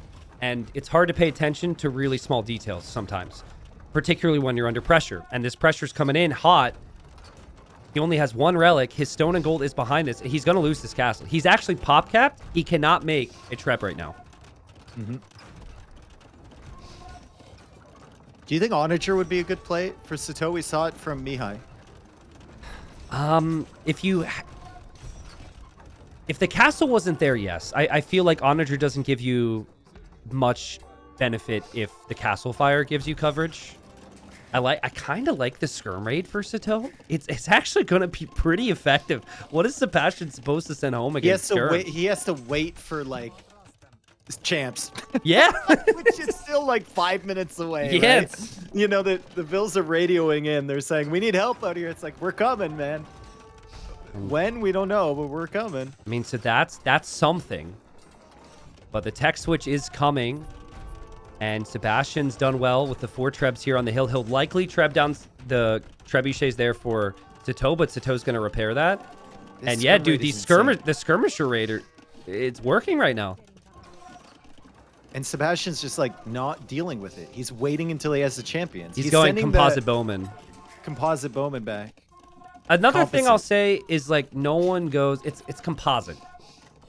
You're making me say the wrong word. Bro. I mean, you could say it. Where I'm from. It's a composite bowman. All right. You know how many deer I've shot? That was pretty good. I was better at that than I'm a little ashamed. But yeah, it's not elite composite bowman either. So I can't even tell you the stat increase. But they should really prioritize elite in this position, I think. Unless champion's more important. Castle on the front going down for Sebastian. So the raid gave Sitaux a lot of opportunities. Yeah, Sebastian's losing his most valuable position here. And Sitau's doing a great job repairing that because literally every shot that Sebastian does with these trebs hits. Including the bombard cannon. Yep. Every single shot, bro. Dude, what a weird battle. There is an extreme lack of stable units in the middle right now. This is so uncomfortable and weird for me. I love how Sitaux knows the champions could come in, though, and just mixes in a couple hand cannons behind. That's all you need. That's all you need. Dude. And Sitaux is held. The Armenian tech tree in the late game. It's junk. I mean, I'm not seeing a lot to really disagree with you. Except the fact we still don't have champion. Except the fact we still don't have final armor. We still don't have elite on the unique unit here. So let's see. Let's see. All the units are finally here now. The skirmisher raid had brought most of the army for Sebastian back. Oh boy, which was part of the problem. I hope that Mangonel doesn't get a shot on the composite bowman. What a threat that Mangonel is. No. I don't know, dude. I don't know. We've got Elite Latus coming in now for Sitaux. It's a crazy unit, but he doesn't really have the castles nearby. Still think it's a good unit to go for. Sebastian needs champions. Sebastian needs Feriders. Is that how you say that? I don't know how to say that one. Feriders, yeah. Feriders? Okay. Yeah. And it's like people who sell ferrets. Yeah, it makes sense. I know. I knew a couple Feriders growing up. My little hunting town with my composite bowman. What? Let's hope you weren't shooting the ferrets with your bow. I wouldn't like that. I mean, I'm still wondering if Latus is even the play. I actually think full skirm hand cannon might be the play. They die pretty quickly here. I think you need some Latus just to like deal with the champions, basically. Yeah, I mean, at the end of the day, skirms don't cost gold. And there's been a lot of swordsmen on the field that have died. That cost gold. The composite bowmen also cost gold. But it's working, Dave. Right. And actually, did you realize Sebastian had this castle in the north right now? That's crazy. Got a treb there, too. Yeah, he found a really good spot there. He's surrounded the castle from Sitaux, but Sitau's going to take that one out, and then he can turn his attention elsewhere. The castle from Sitaux will fall. He still has stone, though. Like, he's still got stone in the south. Yeah. And he might go for a forward castle there, baby. This is a game that, as a player, I think can sometimes kind of melt your brain away. It's been a weird one. Yeah. It's been hard for them to manage things and fully understand it. I mean, I think Sitau's been fairly comfortable because he went into the skirm hand cannon and he just kind of chilled. Yeah. You know, like he got the raid and everything. I think he knows the tech tree matchup really well here and what the Armenians can't do. And for Sebastian, maybe a little bit more of a frustrating experience. Yeah. Where you have the res and there's just nothing you can do. And Dave, this is exactly what Sitaux is gonna win the game with the raids, right? If it's a very slow army composition for your opponent, make them chase you. The Latus don't need to fight in the main fight. unless you want them to do that as well, because now the composite bowmen aren't there. And so the Lates will shred the champions. Sitaux has the Trebs ready. And yeah, everything falling apart right now for Sebastian. Sebastian also getting castle dropped in the south. Yeah, and even if this castle gets denied, he's got vills to throw away, right? He always has more vills in queue. It's not a problem for him. The castle will go up. 90 villagers killed by Sitaux. Every time I look back at the latest, there's just a pile of bodies. Oh, boy. Yeah, and you're not going to have the castles anymore. You're not going to have a strong position anymore. And the KD has not looked good for Sebastian, and anyone's argument that the Armenians are actually good on Arabia, not looking too good right now either. Well, I mean, I'm sure there's timing windows, right? It's like any civ. You get timing windows with Armenians. Maybe if you're playing crossbows and you're hanging out around their base or whatever. But as soon as you get to Imp, yeah.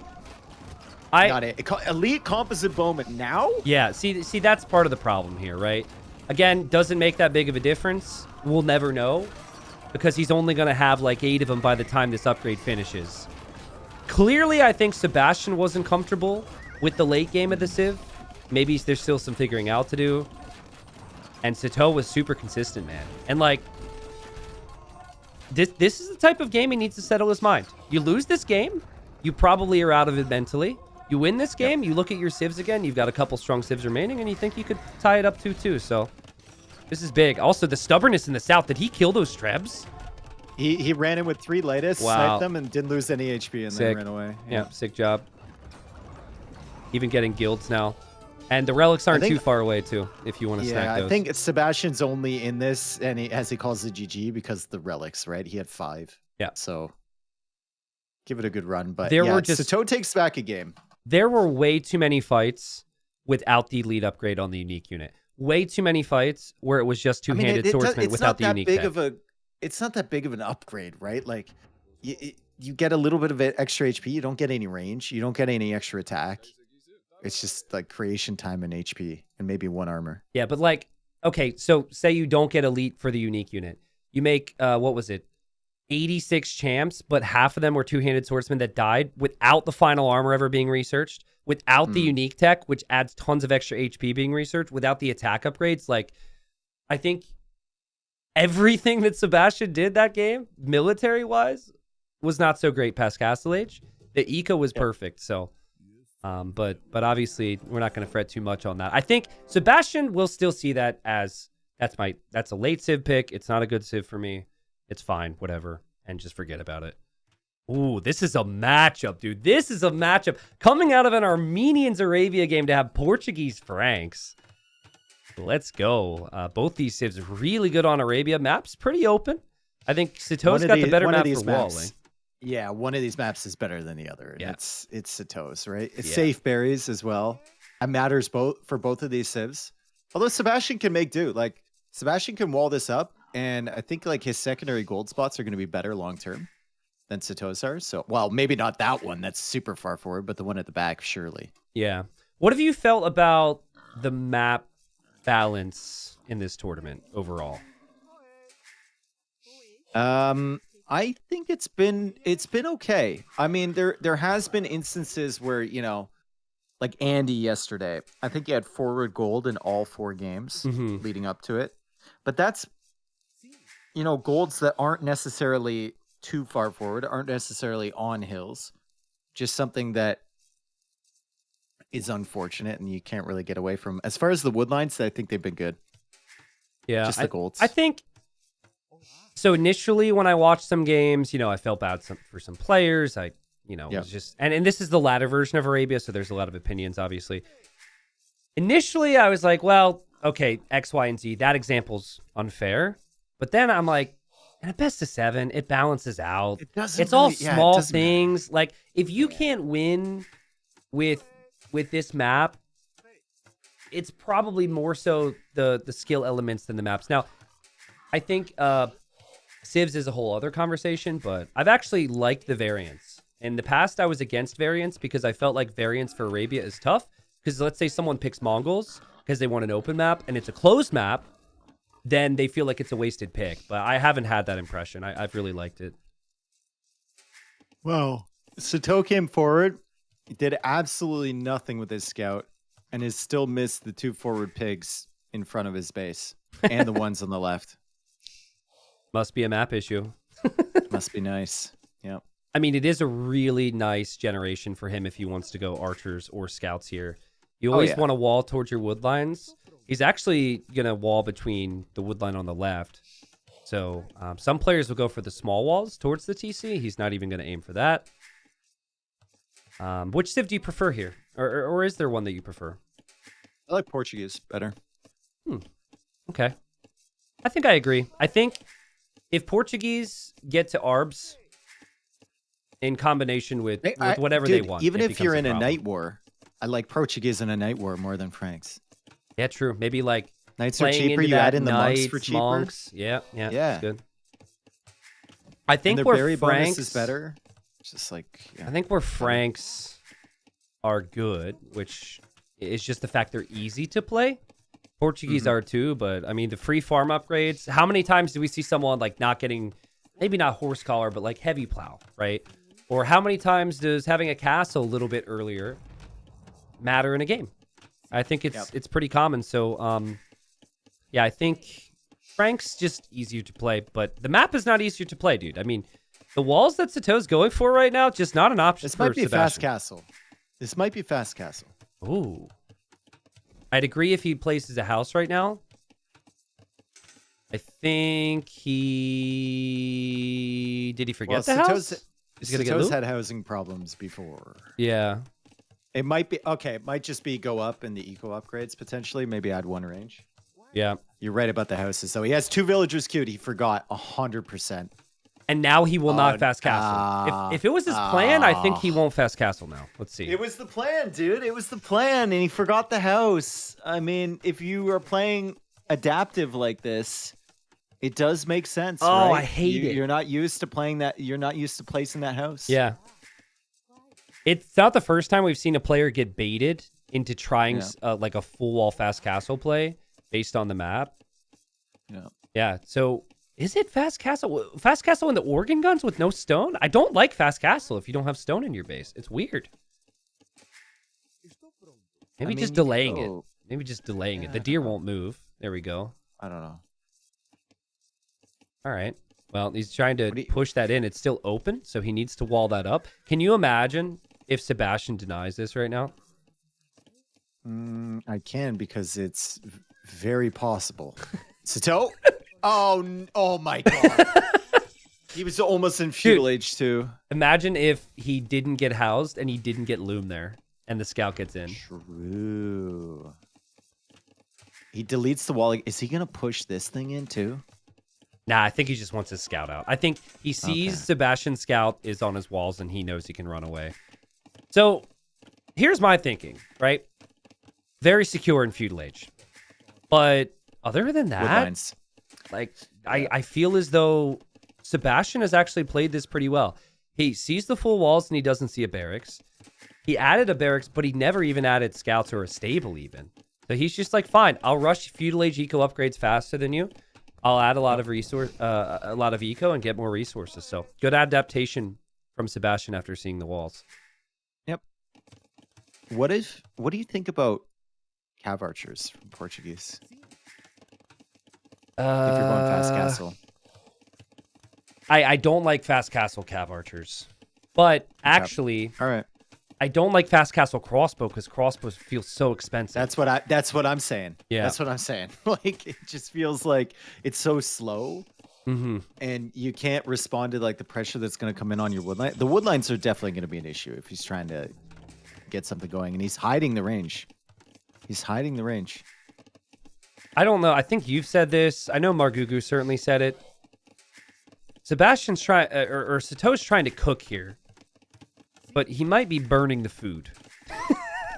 Like, this space in the back is pretty valuable if you want to expand your eco later on. It's harder to reinforce and send units forward when it's on the back. You are hiding it. I don't know. I guess we'll see. The fact that things are hidden should still be a positive, but I mean, Sebastian, if he keeps an eye out on things, should never really be surprised. Imagine He goes 10 crossbows and a siege tower, and then goes on a covert mission across the map. You know what? Thoughts? You know what would potentially be more successful and way more infuriating for Sebastian? Send 2 archers right now. The scouts on that side of the walls, just send them now. You should have your scout in Sebastian's base. I think he's doing it. You should just go now. You shouldn't wait. Go now. Yeah. It's wide open, bro. Yeah. It's wide open, and Yep. you haven't lost any HP on your scout. Yeah, you have the information. You know that Sebastian has nothing. And this is why people wall like this. Because now Sebastian's like, hold on a second. He's getting up for a blacksmith.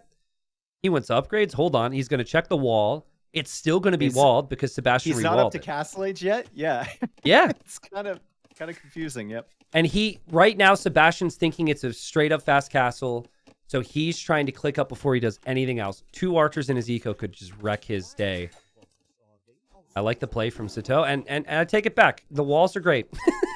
If this works out, the taking advantage of his map and playing it like this.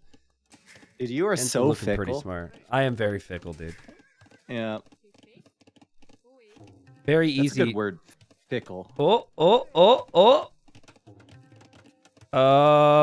Villager has a decision to make. Villager's I exposed. think he's going to decide to die. Yep. He's dead. Yeah, I mean... Now the berries get cut off. That's kind of annoying, honestly. Sebastian's going to click up, but he doesn't have the second building yet. There it is. Yeah, I would be... I would be frustrated if I'm Sebastian. I know we had the conversation on the maps, and in general, they've been pretty solid, but, like, Sebastian right now is probably thinking, what was I supposed to freaking do here? If I make army, I can't do damage. If I don't make army, I die here as well. But he runs away. He runs away. Nice job. I think, he's only lost to Vil. He has more HP on his scout. It's going to be very annoying from Sitaux. But Sebastian... This is great value. He's going to figure this out. It is.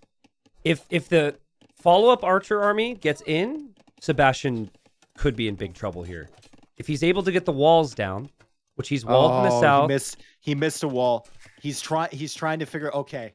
An old school player would always wall up that oasis. I was concerned for Sebastian. Ah, true. He did figure it out though. Yeah. This is latter Arabia, so he's got experience with that. And does Sitaux assume that the other side's walled now? I think he does. And yeah, maybe Sebastian stabilizes here. You're right. One knight can kill the archers. Unless these archers go through now. Nope, can't. Yeah, nice job. Let's just say that would be 10 times worse for the majority of the player base. The fact that he didn't lose more was a surprise. I'm a little surprised that Sebastian didn't follow up with more archers there. Yeah. You mean Sitaux? Sitaux, sorry. Yeah. Yep. Yeah, I think he was like, as soon as he sees these 2 archers, he's gonna make military, and anything I send across is just gonna be instantly cooked. Yeah. Right. So he was a bit nervous about that, and then he didn't see it. He got so much value from it, so he sent the 4 extra ones. Now he's gonna hide them, dude, around the edge. You remember the Portuguese cav archers we talked about? Yep. We're gonna see it. Well, I talked about them. You brought it up. We both talked about it. If you want the credit, I'll give you the credit. I'm just saying. All right. 3 ranges and a stable behind this, probably for Dark bloodlines. Age, bruh. Dang. Dave clearly could foresee how this game was going to go. So I'd like to hear your prediction for Imp, please. We're not even getting there. Okay. Oh, I like that. Was fast, dude. You didn't even hesitate. Nope. I mean, there's no stone in the walls for Sebastian. He's got 1 gold that's safe. The other gold is part of his wall. So I could see the argument. Cav archers, though, pretty expensive. And they're only cheaper on the gold cost for Portuguese. So it's not as if this isn't the Huns. Your bottleneck is usually gold though with cav archers, right? Yeah, depending on your eco setup, of course. Like spending a lot of wood delays the TCs, it delays some eco upgrades and whatnot. But I agree. Yeah, gold's very important, and Sitaux doesn't even need that much on gold right now. He's going to be up to 10 CA. And I'm not sure Sebastian has seen a Cav Archer. Now he has. So now he knows what he's up against. Yep. And Sitaux, it would not surprise me if Sitaux were to either place a siege workshop soon. I mean, he does have that second TC, so it's going to be delayed a little bit. Or send a bunch of vills out to stone soon. I think if you're going to stone, though, you'd want to TC that stone in the front. Yeah, you don't want it just hanging around. Agree. So where you're stuck, though, is you might think, my army's better than his. He's not fighting me. I need my army to get more value. So you might actually want to go siege push. Because you're thinking maybe it'll be like Scorpion defense or something along those lines for Sebastian. So I swear to God, Sitaux is turning into MBL, bro. He's housed all the time. He is going to make like 6 houses now, though.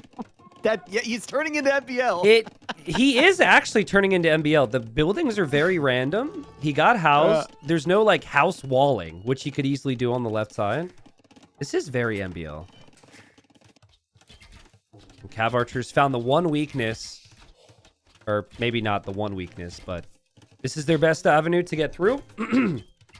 And so house will eventually go down here. Sebastian never made a siege workshop. So I thought he would add siege. He's going to need to add that soon here to deal with these. He's just chilling, dude. He's just really chilling. 3 TCs, heavy plow farms, wheelbarrows already in, siege workshop being built now. The house walls, and especially the houses behind the double palisade, is sick, right? Because if he didn't do that, if this was just palisades, that siege workshop would be way too late. Way too late. Dude, when you think of Sebastian and the type of game that he likes to play, this is so far from it. Think of the Franks. You want scouts, open, eco. It's just been like an arena game, basically. Yep. A build your own arena game. This is not a good situation for Sebastian or his Civ right now. But, I mean, what's the follow-up for Sitaux, right? Can he get in here? Yep. Probably not. He's trying to micro now against Scorpions behind a wall. It's not something you want to do long-term. He can still control the front side of the base, so Sebastian eventually will run out of gold, but Sebastian has too much gold anyway right now. He has 666, and he stops mining completely. If that's not a sign, I don't know what is. Yeah, I don't know. What is he trying to tell us here? That's funny. I mean, it is smart to recognize he's not really spending gold, and he just needs wood and food right now. He could always shift back on the gold when he needs it. And just lost a villager there. Dude, this is like, if there's mangonels right now from Sitaux, Sebastian's cooked. He can't take any stone to drop a defensive castle. And he can never make enough knights to deal with this number of Cav Archers. Villagers coming forward. So here comes the siege workshop. Yeah. I think it's only natural, right? You could argue maybe it's even a little bit too late. Yeah, kind of. I mean, in many ways, it does kind of feel like you can't make a lot of wrong decisions right now if you're Sitaux with this much control, but he's only 2 TCs. Monastery. Maybe he's worried about knights, but would love to see siege. I wonder if, like, we can think about the fact that all the stone is on the outside. I wonder if that has crossed Sitau's mind. Well, he's going for a TC on the stone now. You mean from Sebastian? Yeah, exactly. Like, does he recognize that Sebastian can't I just go defensive castle? I think so, yeah. Like, you've spent all day looking at this map, right? You know that the main gold being exposed will force you to look at the other gold options. You'll see the other secondary gold there, and you'll know there's one behind because you spotted it with your scout. Yeah. And you were already consciously scouting inside here, so you're gonna have it in your mind. Know. The stones are here. I'd actually like to see him use these villagers to like stonewall around these resources while he's out here. Honestly, I don't think it's something that a lot of people would do though. Even better, a houseville, just houses. Maybe all around. It gives you vision. You need the houses anyways, so that's fine. Kind of awkward for Sebastian to not know that the siege is going to be there, but he sees it now. He goes for the gold now, the main gold, Sebastian. He's distracted by something. Oh my God, splitting the Scorpions. A little risky, and doesn't pay off for him. So he needs a big army play, Sebastian. There's no other way to do it. He needs a whole lot of knights. He needs it to be a surprise. He's still trying to micro the knights elsewhere, but they're dying. And yeah, this just... it needs to be a lot of knights. I think the number of knights is like... I'm happy with 15 if you have 2 mangonels. Otherwise, you're going to need more than that. Maybe like 20. He's not messing around with the stables, dude. He is not messing around. 5 stables. Handcart, heavy plow, 40 on food, right? Provided he has the gold, he's going to be okay. And Sitaux will see the knights coming out. +2 armor. Oh, man. You know what I would love? I think he's doing it. What if you just send those knights to the TCs and the golds that are exposed? Yeah, because like Sitaux then has to deal with raids, and he might miss micro on the front. That's really smart. He's doing it. Yep. Sitaux needs double walls. He realizes the knights are gone, so he goes for an outpost on his gold. But an outpost will just tell you that the villagers are going to die a little bit quicker. Yeah. Does pull him away right on time. Great job. Yeah, and it's nice reaction, and he just continues to push here as well. He knows he can cook that TC. He could lose a couple vills, but as long as he has a couple cav archers headed over, we'll eventually deal with that. Sitaux does not want to give any ground up here to Sebastian, and the TC goes down. Is that an overchop? Almost. Sitaux rewalling behind. Needs to make sure these walls are in. If these knights get in to his base, disaster. Sitaux goes for another house. Oh, boy. That could have been terrible. Could have been really bad. Some people would see how Sitaux is playing this as a risk to not go home right now, but I think this is the right play. You can't go home. And the monks are a great addition here, right? Arguably more important than ballistics. I think you should have that as well, but the healing power, remember these cav archers were weak, and then also the ability to convert a 4th or maybe 5th or 6th, depending on how big this army gets, of the opponent's army. So... And Sebastian is about to be out of gold. Yeah, I was just going to say that. Yep, big fight coming. Holy crap, so much army, dude. Look at dude. this military, bro. Oh, my God. I would love to see a mangonel or 2 from Sebastian, but he might not have the gold to justify it. He does have light cav out. He's going to try his best to take out the monks. Good luck, though. Good luck. Thumb ring coming in. Ballistics coming in. Thumb ring's going to be in just in time for this fight. This fight is probably going to end the game. Yep.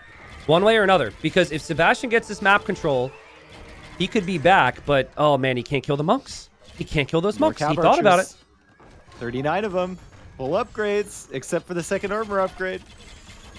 Also, even 4 mangonels can also kill those knights with a proper attack round.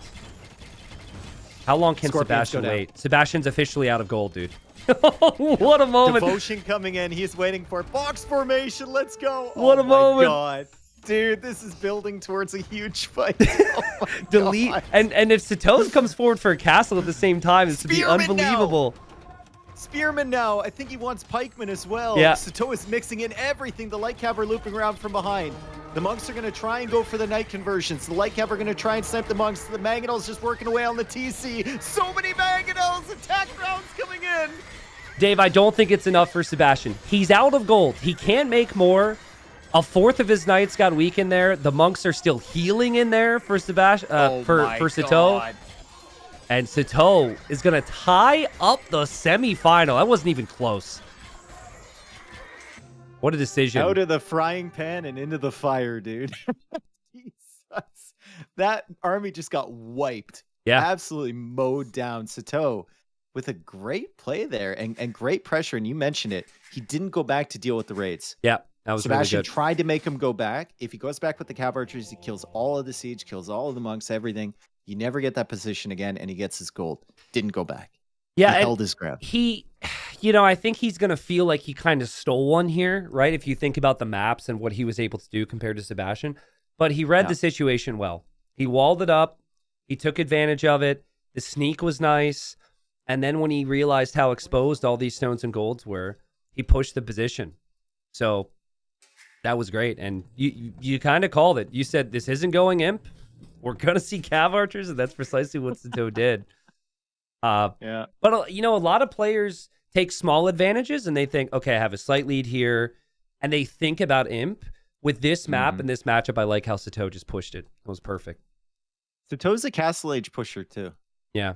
He really, if I were to pick the age that he's best at, it's definitely Castle Age. Definitely. Yeah, and in a lot of these games, he's really tried to skip past Feudal Age as quickly as possible, so...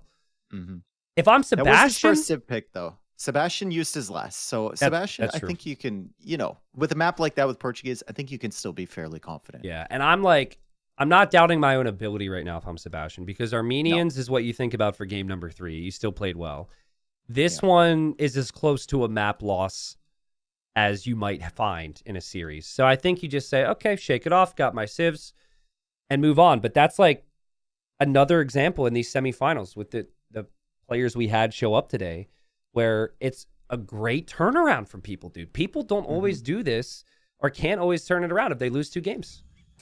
So game 5, to expand on my point here real quick before we really dive into this, and they are close, actually. Whoa, they are close. Nothing on the top side of this map. Just cliffs, a couple relics, and some wood.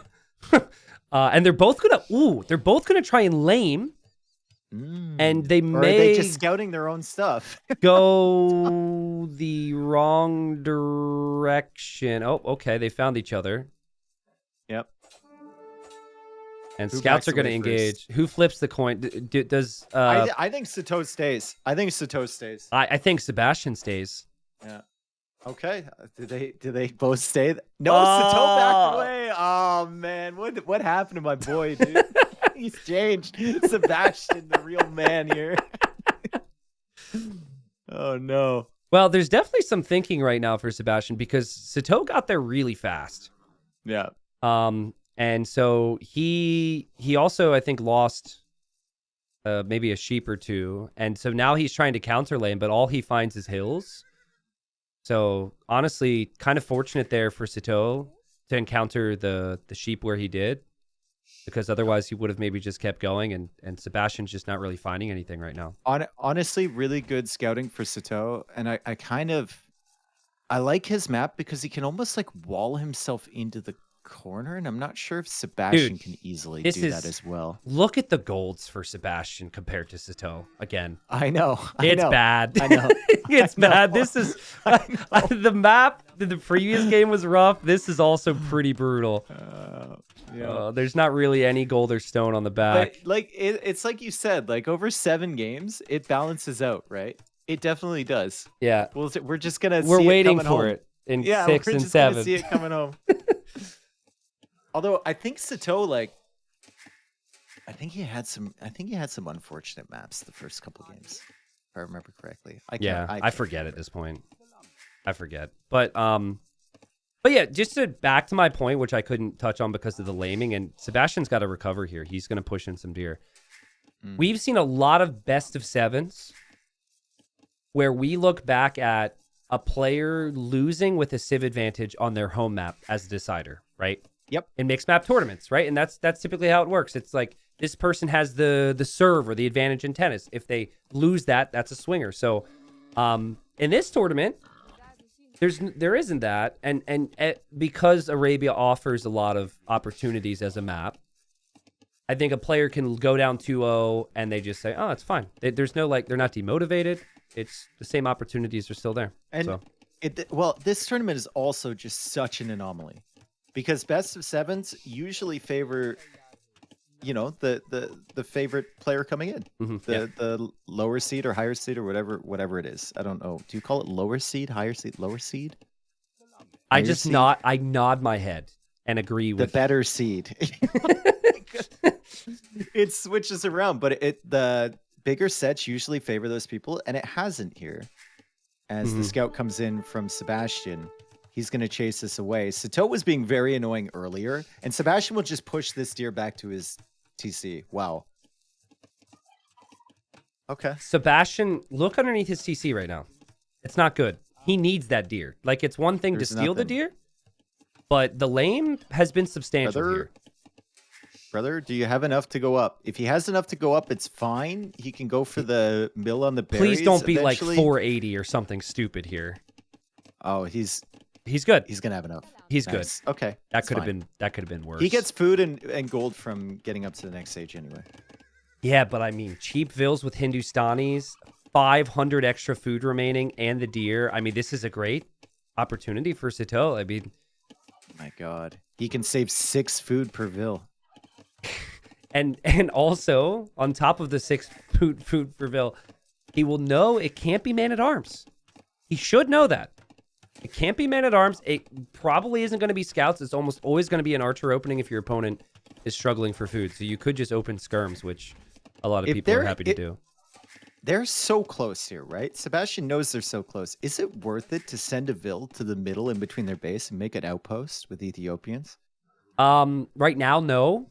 But we better see outposts everywhere for Sebastian. Dude, when people don't build outposts with Ethiopians, it blows my mind. It really grinds my gears. It grinds man. my gears. Like, it was strong before they made it not cost stone, right? Even then, with all the vision, I was like personally making all these outposts. But people are getting surprised with Ethiopians. It should not happen. It does not cost stone. And when you're this close, 2 outposts and you see all the relevant areas. So, Yep. Yeah, I agree. I think we need to see that more. We'll see. So, full walls for Sitaux. Certainly an opportunity. Full walls for Sebastian that as he's well. able to do. They each take a corner. Yeah, true. They each take a corner.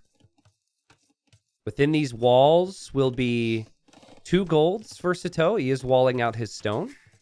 Stone actually could be kind of important. You're up against Ethiopians. Sometimes you might be a little tempted to go for the Gulam, but I think Gulam is actually. I watched Gulam versus Huskarl yesterday, and like, Gulams are actually kind of good. yeah, I mean, I was trying to do the math before they came out on the armor and the attack and all that, and I thought Huskarls would do better than they did there. No, So- they trade more or less evenly, and once you get in big groups, the pass-through damage is big. But it's the mobility. It's the mobility that kills you, right? Yeah. Someone asking, how are the top 4 players eliminated? Did they take this tourney seriously? Yeah, they got beaten. They got clapped. It depends. I mean, people will argue the levels of seriousness. You know, there's things you maybe if you really want to dive into the weeds. I think like everyone played Arabia really doesn't solid. Arabia doesn't really require the same level of preparation other than keeping yourself fresh. You know, like Well, everyone's playing ranked on Arabia all day, right? You could argue that a lot of people didn't prepare like draft practice or anything or things that were required because they thought that they could just manage it. But it's been an anomaly. It's been special to see the amount of upsets, and you cannot look at the best of 7s that Sato beat Hera, Sebastian beat Leary. You know, the list goes on. You can't say that the winners didn't just play better on the day. It was really good performances. I think it's kind of cool because like normally, you know, someone brought it up earlier. You'd have less viewers or less interest because the top players are out. Like Viper or Hera goes out of a tournament, less interest. But this one, it's kind of like, what's gonna happen next? You know, what can possibly happen next that hasn't already happened? Great scouting from Sebastian here. He saw the skirms were going to be the choice for Sato because he saw the range. Went forward, ended up dodging the skirmishers there. And then here comes Sato, who's going to steal that goose again. He's probably very tired. But yeah, he knows it's archers as well. So archers versus skirms. But the walls are up to a point where it doesn't seem like Sebastian is going to take too much damage against us right now. He's controlling that area with the golds and the stone and everything. Sebastian, though, fully walled. And yeah, we're pretty comfortably going to Castle Age here. Yeah, I'm curious how Sebastian feels about this eco setup right now. Because you really want that timing with the crossbows. And if you think you're not going to have a similar Castle Age time, you may mark it. And he will mark it. I think with how close they are, and with the way Sebastian's map is long-term, and even the resources for Sato, this is actually a good opportunity for crossbow siege instead of like fast ballistics or even knights. Just even a siege workshop at home, and you're still pretty close to the enemy's base. So that might be the route he goes. And Sato attacks the villager building the market, just letting Sebastian know. I love it. That market. I love it. It makes me so happy. I see that. It makes me so happy. Also, doing what he can, attacking the farm so the farm can't be used. Tries to escape. Dude, when you see your opponent garrisons vills, it was actually archers, but you always feel pretty good in that scenario. And the scout gets out. Funnily enough, though, if he chooses to auto-scout with this, auto-scout always prioritizes the right corner. Yep. And so it would actually head directly into the opponent's TC. So no auto-scout, Sato. No auto-scout. The stones here for Sato are going to be brutal. He's adding another range. Yeah, he wants to go full skirms. The stones are so brutal if he wants to go Gulam. Like, they're just so brutal. But everything else is great. So, like, you can't complain about this map. If Definitely skirm, if you're Sato. let's think of a world where skirm doesn't work. Hindustanis could go for monks to convert the siege, but they can't go for knights. So I really do think crossbow mangonel is a weakness for the Hindustanis if they don't have stone. Why don't you just go for mangonel yourself? Yeah, you can. That's more than fine. Yeah. Mangonel, you have an extra TC and you just expand and slowly push out. Sitaux is in here again, and he's going to see the stable. So Sebastian, is he going to actually complete that? Look, Sitaux went back. Building it. Yeah. Is he going to delete it? Yeah. So now, what you would have done there is you would have run in and attacked the stable to let him know that you saw the stable anyway, and then he would have killed your scout with the TC, and you would have felt like an absolute idiot. Hey, the first part was great, dude. I didn't know where you were going. Dude? Was that too real? You had me in the first half. Not gonna lie. I've seen you play, dude. Is that too real?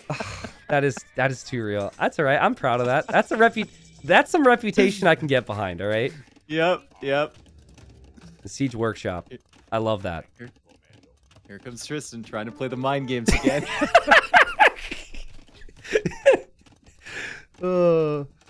Siege Workshop has to go up. Like, the stable's not an option. You deleted it. It'll go up, dude. These scrims don't exist. Yeah. All right, so Sitaux goes for the second TC early, which is more than fine. But what's his play now? Because he's got skirms, one mangonel. This becomes a problem. He could out-micro the mangonel, but that requires a lot of micro. Also, love how Sebastian went for eco upgrades, and he didn't actually get bodkin yet, because he doesn't even feel like the crossbows give him as much value. Oh, Sato lost that scout in the back. He should have attacked the house on the wall, dude. He didn't see if the stable was complete. He didn't see the second TC. Unbelievable. And there's the outpost from Sebastian. What you do? That's what I was talking about. I'm gonna tell you what happens. Right? You attack the house on the wall. Yeah. So that he has to bring a villager far, with the idea that when his villager comes to attack you, you click your scout away. But when you go to click your scout away, you eat a mangonel shot, and you lose your skirms. That's probably what would happen for me. That is incredibly related. Okay, outposts. I like it. And the vision's awesome, and he's going to expand forward, and 2 TCs for both players right now, and this is going to become a very micro-oriented game. And the mangonel is not out yet from Sato. It doesn't have the wood. Yeah. Ooh, big shot there, too. Yep. This outpost... Oh, it makes me so happy, Dave! Watch this, guys. People need to understand. Also, the scout is auto-scouting, dude. He's going to have excellent vision over everything. That's so good. Everything. Yep. And now Sitau's probably thinking, okay, suddenly I can't advance forward anymore because he's going to see me. So players will actually be affected by the presence of an outpost. And they will not advance forward to the opponent's base because they know they've been spotted. They'll hard commit to kill that. Yep. And then advance forward like this right here. Doesn't want it here. Get it out. Uh-oh. Sato! Okay, well, I thought those mangonels were coming a little bit too close, you know what I mean? A little too close. Man, I mean, you got to manage the eco behind this. We should remind people how cheap the villas are for the Hindustanis. However, despite paying full price for villagers, Sebastian's done a better job at producing out of the TCs. And another outpost for Sebastian, and he lands a really nice shot. So the skirm opening against the easy-to-predict archer play from the Ethiopians has not really done what Sato was looking for. 2 CA. What do we think those are for? Are those a raiding unit? Are they just looking for the forward villager? Are they trying to help against the mangonels? Is he going to make more? Dude, that attack round's only possible because of the outpost. Love to see it. I think right now Sato is lacking some offensive presence. And if this continues like this, he needs to outplay Sebastian at his own 2 game. more mangonels coming forward from Sebastian. Like, I'm not sure this is the angle you would like to approach from. It's actually not horrible for Sitaux considering the circumstances. It could have been worse, but there's still 3 mangonels for Sebastian. And it just lack of vision for Sato. He doesn't know what's coming. I love the TC on the stone for Sebastian. It felt like both players are going to be fighting for that, right? Yep. Fighting for their stone positions. And now he can start to mine that and think about a castle. I mean, eco upgrades are better for Sebastian as well. Mhm. Classic. Always seems like against any opponent. And funnily enough, even if Sato wants to make his own regular outpost, he just can't afford it. And skirmishers go down. Mangonel goes down, though. You always have to repair the weak siege. Man, this is where, like, since the crossbow numbers are kind of spread out, this is where if you're another Civ, eventually you could get to a point, drop 2 stables, and then surprise them with knights to snipe the siege and change a fight. But you can't really do that with the Hindustanis. Can't do that here. Nope. Nope. And he will get rid of that outpost. Attack the outpost. Get rid of it. Yeah. And he's looking around with the cav archers. The difference in vision is crazy right now. There's going to be some point in this game where Sato clears up all these houses and Sebastian is going to be so heavily housed. I love building them forward. It gives you vision and stuff, but there's always that moment where your forward disappears and you're Dude, like, oh, there could be a massive shot here. Oh, Sebastian! could be a huge what? He splits and he takes no damage. Oh my! What? Oh my god, dude! What is this? Crossbows? Is he microing crossbows like that? Split microing mangonels around a straggler tree. It continues to group them up. All right. Well, he gets punished a little bit there, but he splits there, and the skirms get rocked. And Sebastian is super close to building a castle as well. Dave, this is awful for Sato. Dude, how did Sato even get out of there? Oh my god, and he's got a mangonel now. And Sebastian needs to be careful. Sato went into the lair of the beast. And he made it out alive. I can appreciate how epic that micro was from Sebastian, but I never want to see him group up his mangonels like that again. No, never. Never. Big shot from Sato. Another mangonel is 80%. Nice shot. Good micro from both players there. Both players repairing. Mangonel will hop out from the hill. Nice defense from Sato. This gets dangerous for Sebastian now. Attack round from Sato lands almost perfectly. So now he hits the crossbows, but the mangonel will go down. That was almost so good, that attack round. But Sebastian, I mean, he's still applying this pressure. It's crazy. It just like kicks off in this set, doesn't it? Yep. They go from like feeling each other out to just suddenly having enough production to roll it forward. Sato housed again. I love how Sato preemptively made the second siege workshop. He knew that one would go down. He also was fortunate to get a new mangonel out of that before it was destroyed. Sorry. Ballistics now for 9 skirms. He had so many more in this game, but I don't know if Sebastian can easily place a forward castle with how Sato is microing this right now. Oh my god, dude. Oh my god. He saves that mangonel. He saves that mangonel as well. That one will go down. That one will go down. The split micro here from Sebastian's beautiful. That's an epic shot for Sato, in all honesty. And Go Sato, after the crossbows with this one. Dude, it's just so close. Like, these fights are just so close every time. Sebastian still can't advance forward with confidence and drop a castle. Unbelievable. And Sato's just trying to get his stone. Like, this is the first time he's been near his stone. The castle goes up on that hill. Sato splits around another shot. And he takes out the mangonel, and the skirms are living through these battles somehow. Normally, we'd see a whole field full of bodies. But Sato has managed to keep some of them alive. 34 to 34 KD right now. Well, Sebastian on the way to him. For Sato, anyways. But yeah, Sebastian has correctly decided he can't end the game with the castle in Castle Age on the front. And he's going to drop more ranges, focus on getting those archers upgraded.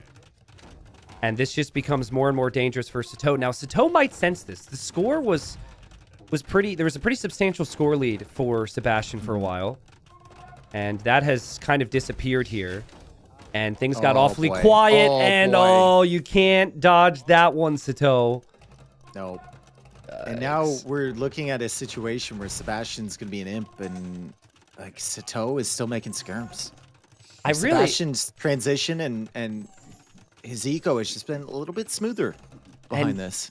Yeah, and skirms cost food, right? You need the armor upgrades, so it's tricky to have the same imp time if you're producing this many skirms. I think with the market, though, Sitaux could click up here. If he, and he balances his eco. He's trying. Yeah, he's trying. Stone is going to continue to be an issue, but we have a minute to gather it before Sebastian can really make anything to threaten that. So maybe Sitaux can go for a castle a little bit further back. If we're talking about late game tech tree, I mean, Hindustanis probably favored, right? But the timing for Sebastian here is going to be so good. I think having Hussar, the ability to raid, that's really good for Hindustanis, but I'm not certain it's going to be that type of game. Sebastian's vision on this side, he'll know if Sitaux ever goes anywhere else. This is all about fighting right through the middle now. And it feels like once imp upgrades come in, Sebastian's crossbows and trebs just going to kill everything Sitaux has. We wanted outposts. We got it. We got the outpost. Sebastian's going to have 4 relics soon. An arbalest. Full vision.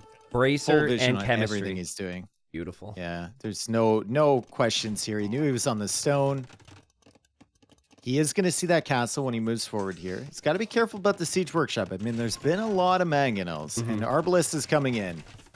But now the problem is the skirms die. The skirms will actually die to this. He'll try and get close and get some kills, but you can't be anywhere close to it with the skirms, and you have to wait a minute to click the upgrades when the rest of your base is going to start falling apart right now.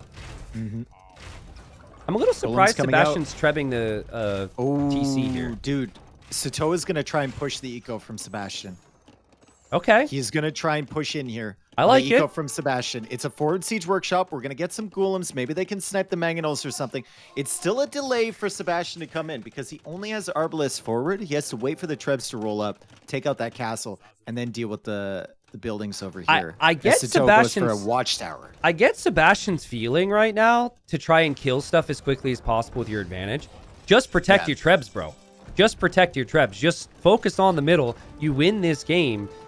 The distraction from Sitaux might accomplish something. And the arbs for Sebastian, I mean, he is taking out the TC right now. I think he's fine anyways, dude. The trebs can't be killed. There's not enough golems. The castle for Sitaux is going down. And oh god, a defensive castle for Sebastian. Oh no. Sitaux, you know, he had some great value with skirmisher raids earlier in the set in that Lithuanians game. Yeah. But currently Sebastian is sitting under his TC.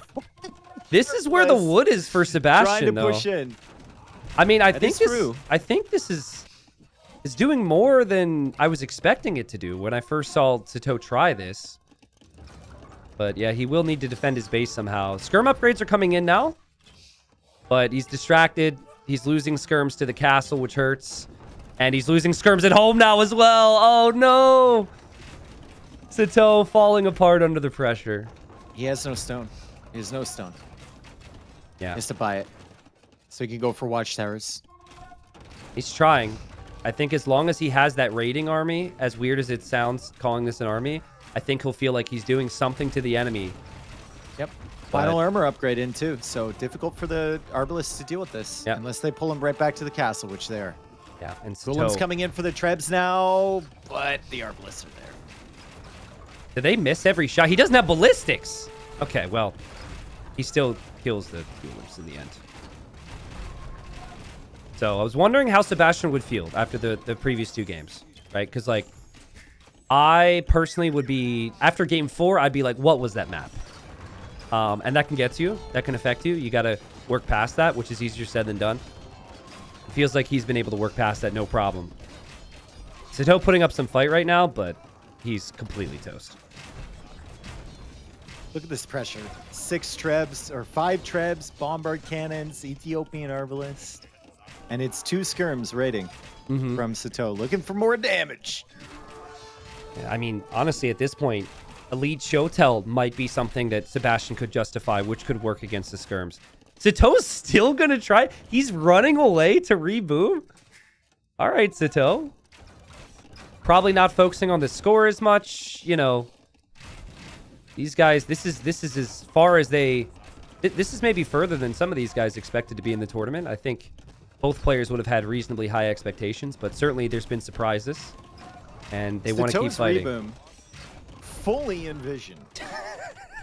And of Sebastian, by the way. It's there are no secrets here. He knows that it's envisioned because he can see the outposts. So yeah.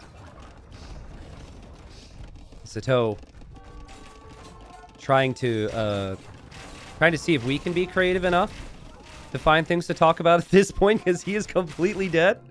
And the GG's called. What a game from Sebastian. I mean, what a great game from Sitaux as well. I thought it would be so much worse for him.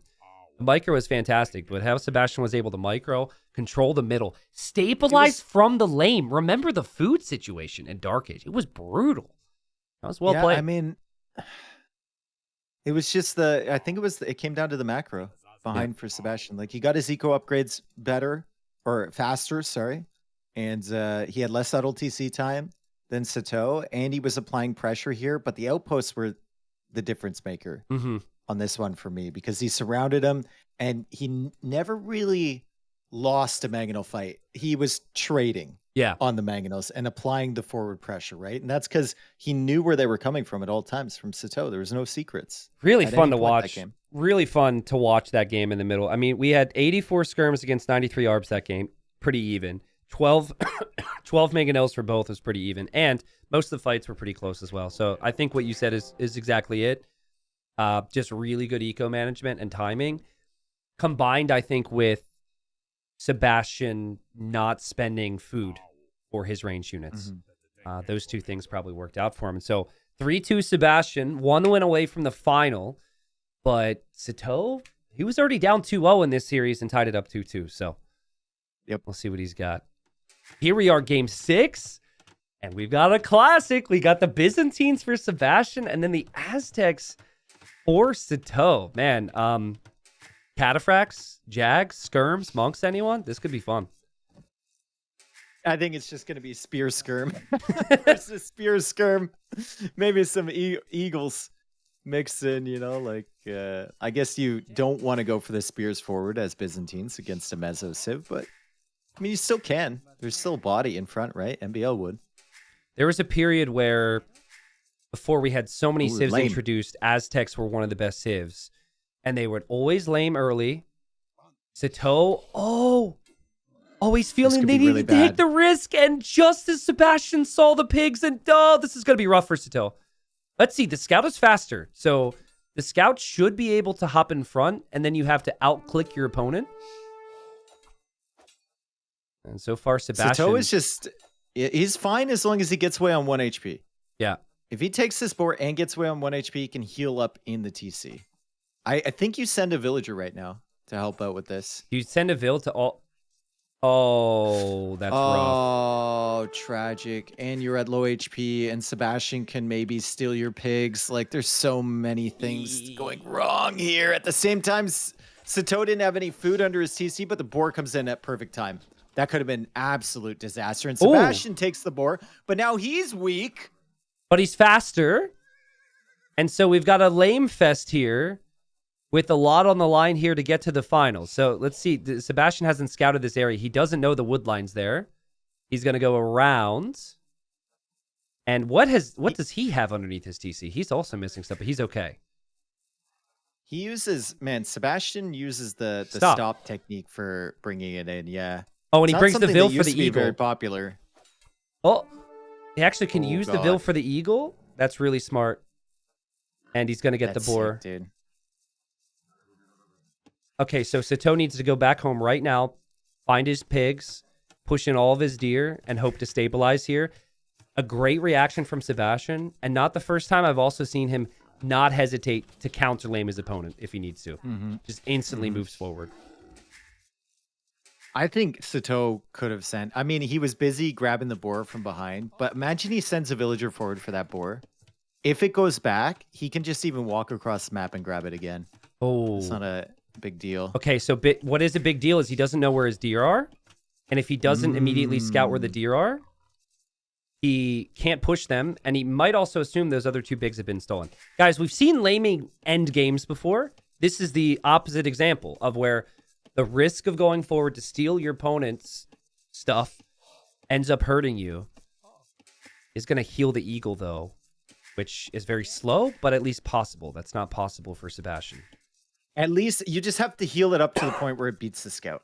Yeah. For whatever HP it has left. So pretty soon now, at least he kept it alive. At least he kept it alive. Yeah, I guess he just assumes that he's lost other resources, but I'd really like to see him look. And yeah, it's at 9 HP now, so it would definitely win the fight. And if he finds the deer, he's not going to have lightning fast up times anymore, but he'll at least be in this as long as he walls up a little bit. Oh, man. Finds the pigs, that's going to be a relief. That's going to be a big relief for him, finding those two. He's never been happier to see an ibex in his life. Like, that is a really big deal. And so what we were going to talk about with the matchup is how the Aztecs can typically apply that man-at-arm pressure.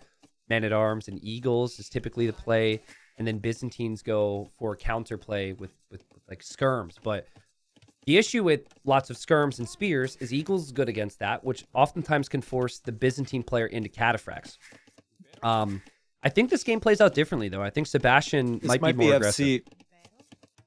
This could be FC from Sitaux. We'll see. I mean, the full walls are coming in right now. Mm-hmm. Who knows? Well, you can full wall pretty easily if the enemy scout is weak. And they can't really deny that unless they drush, which isn't common. So I wouldn't hate 24 pop feudal and then adapting from there, maybe. He keeps making vills. So a way that I sometimes view walling on Arabia, which might be flawed, but it's just the way my brain works. You think of what your typical build order is in terms of villager pop, right? Or just total pop. So let's say 19 pop. Yep. However many villagers you want to commit to walling with, you should add on to your Dark Age build, right? So if it's like you wanted to go 19 pop originally, but you feel the need to wall with 3 vills, okay, you go up with 22 pop instead. Does that make sense? And I don't know if it's right, but the reasoning in my mind is that's 3 villagers that aren't working that otherwise would normally be. So it just keeps your eco kind of in the same state, but you also have the walls. I don't know. Feudal Age comes in. Eagle finally dies. This 3 HP scout is going to give Sebastian more information than Sato ever wanted it to. Like, he's going to use this thing to good effect. And he's going to see the walls. Even seeing the walls and the uptime is a huge indicator. He's opening range. I mean, last time Sato did this, he built sneaky buildings and kind of surprised his opponent. So I would have liked to have seen Sebastian actually go in with the scout or stay in. He ran past. I think had he made it through here, he could easily pick up on what was possible for Sato right now. Is it Siege Monk? Is it Eagles? What's the play? I'm not even convinced he's gonna even go up. I think he might just stay feudal and just go eco upgrades. Really? What if you with 4 on gold? If you're expecting Spear Skirm, what if you just go Eagles and Feudal Age Eco upgrades? Just to start. Okay. Oh, this one's in... This one's in Spanish. We got a Spanish wreck. Was it French before? I wasn't even paying attention. No, Sato played in English. He plays in English, I think. It was English. Okay. Dude, remember in the freaking Hidden Cup show match? Yep. When Margugu changed his game language, he asked Robo if he could change his game language to Portuguese. He's such an idiot. And then it got everybody. That was so good. Such an idiot, dude. Okay, skirms are here. Again, I'd be thinking if I'm Sebastian, he might be up. Like, he's going blacksmith here. There's the eagle. Yep. That's fine. I don't know if I feel great about seeing a whole bunch of skirms right now with nothing else. It's not convincing, but I've also seen games like, do you remember when Yo just made skirms on Socotra with Goths, I think, against like eagles? I guess if you get enough of them. That was Socotra. Different animal, you know? And he is making the eagles, but there's the market. Okay, so a couple eagles, market, sell your stone, maybe get the infantry upgrade. Yeah, I mean, I think it's kind of a fine spot. And you're not looking to kill anything in feudal. You just want to compete for some map control here. Also, like Aztec farms before wheelbarrow, some of the best farms in the game. Honestly, I think they're only beaten out by Khmer and maybe Poles. And military production a bit faster as well, which helps in these instances to get the eagles out. Yeah. Like the reason Aztecs were strong for so long is because the eagle in Dark Age and the additional gold. Drushing was a lot more popular, but then the eco and the eagle spam before we even talk about the monks. And yeah, Sitau's up, dude. Like Sato can do anything he wants. He can go eagles, monks. He could go boom. He's got the walls up. Sitau's in a great spot. Sebastian kind of just, I guess he didn't know what other opening to attempt. I'm not even sure what to suggest, but skirms are not going to have a lot of value for him here. I think this is still okay for him, right? You got one more game to give up a loss. I mean, no, that's a bad way to look at it, but you just play standard with Byzantines. You play your game. You have the map control. You wall up, and if you get late enough into this game, Aztecs are really going to struggle against you. Like your tech tree is built to deal with the Aztecs in the late game. But imagine cataphracts aren't there. Then I'm not so sure. And like, if 5 cataphracts can make a difference against, let's say, 15 eagles, what about if there's monks on the field too that can just convert the cataphracts? I think it could get tricky. But I like the full walls. Hand cannons. That's fair. Right? But then there's skirms. Then there's the lateral skirms. You just make your own skirms. All right. Dave believes in the Byzantines.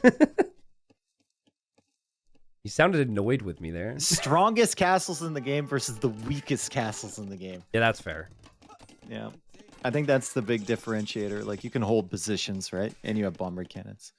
We'll see. Fast It monastery. may just end in Castle Age here. You never know. So before this like really heats up, I got to tell you this because I think you'll appreciate this. So the other day I'm in queue, and as I'm in queue to play, I'm watching John Slow's stream, right? And he's playing Arena, right? And of course, he sees the Civ matchup in Dark Age and immediately says Civ wins, so he has to go YOLO and not try and play with half the Civ's bonuses. So he's Italians versus Byzantines. Thinks monks, fast imp, win Trebor against Byzantines is the play, right? And I'm like, I'm not so sure about that. Is going into a Trebor against Byzantines, and I'm just laughing at his comments and whatnot. And I get a game, and I'm like, crap. So I pause it. Dude. Byzantine Cav Archers. Byzantine pause for a CA? second? I've been watching these two ranges, listening to your story about John Slow, and thinking there's no way he's going CA, and he is. So, to finish my story, because this is something, I pause, and I say, sorry, I got to watch a Trebor. And the guy's like, John Slow? I'm like, yep. He's like, oh, me too. And we sat there, paused in the ranked game for like 5 minutes and just watched this Trebor and just enjoyed how ridiculous it was that he was Treboring Byzantines. Dude, that's a bunch of no-lifers playing it. Queuing up and watching a stream on this side. And then he died and we were like, all right, let's go. It was so funny. I love that, dude. That's amazing. Who was it? I think it was Matza. Oh, Matt's okay. So he's paying attention to this. He didn't dodge you. That's amazing. Nah, it was Scandinavia, bro. It wasn't. Oh, okay. Yeah, so I think it was him. I forget. Anyways, we got Eagles out in the field, and the last thing that Sato was expecting was Cav Archers. It's the last thing I was expecting. I mean, 3-range CA. They're not going to have bloodlines available. What do you do here if you're Sato? You got to add a Siege Workshop, it feels like, right? Yeah, you do. And he really thought about it for a second. And it's got to go Scorps, I think. It's such a weird one, right? But I do think, at least with the damage output and the mobility, it might actually be the best option for the moment. I mean, you can't really go Skirms if you're Sato. You don't want to go Skirms if you're Sato. Yeah. You have that second TC. You got to keep it producing, which means you need more farms, which means you won't have the wood for skirms or the food for skirms for that matter. 3 conversions changes this so much. Yeah, so much. He gets 1. I think 1 conversion's still fine. Once you get Sanctity, those Cav Archers really have to think twice about engagements. You just can't be losing monks here if you're Sitaux. Losing eagles is fine. And Get away! Huh! It's an interesting situation from Sitau's position because his score is not great, but he has to understand that that is just scouting right now. I'm not loving the CA play. These Cav Archers are fine for like the first 10. But then you can't do what Sitaux did when he was playing Portuguese against Franks. Yeah. Because you're not going to win the fights once they're in big clumped up masses, right? You don't have bloodlines. You just don't have the technologies that you need to be able to sit there and take these fights against mass numbers of siege. Yeah, it's not cheaper either, right? Which it was with the Portuguese. And we'll see though. Sitaux with some confidence here. Will he keep these monks alive? He already has one relic, 33% faster on the Golden Come for Aztecs with their relics. That's huge. He's going to snag the second one now. The Siege Workshop goes up, so he knows it'll be Mangonels then for Sebastian. So that's the play. Devotion's a good tech, but it is expensive to force in here when you're not really, you know... One TC play. One TC play. This is just so rough, dude. Against 2 TC. 2 town centers with Aztecs, with Eagles, with Monks, with Relics. We might have a Game 7 on our hands again in the semifinals of this tournament. Small spoilers, I guess. Okay, snipe some Monk.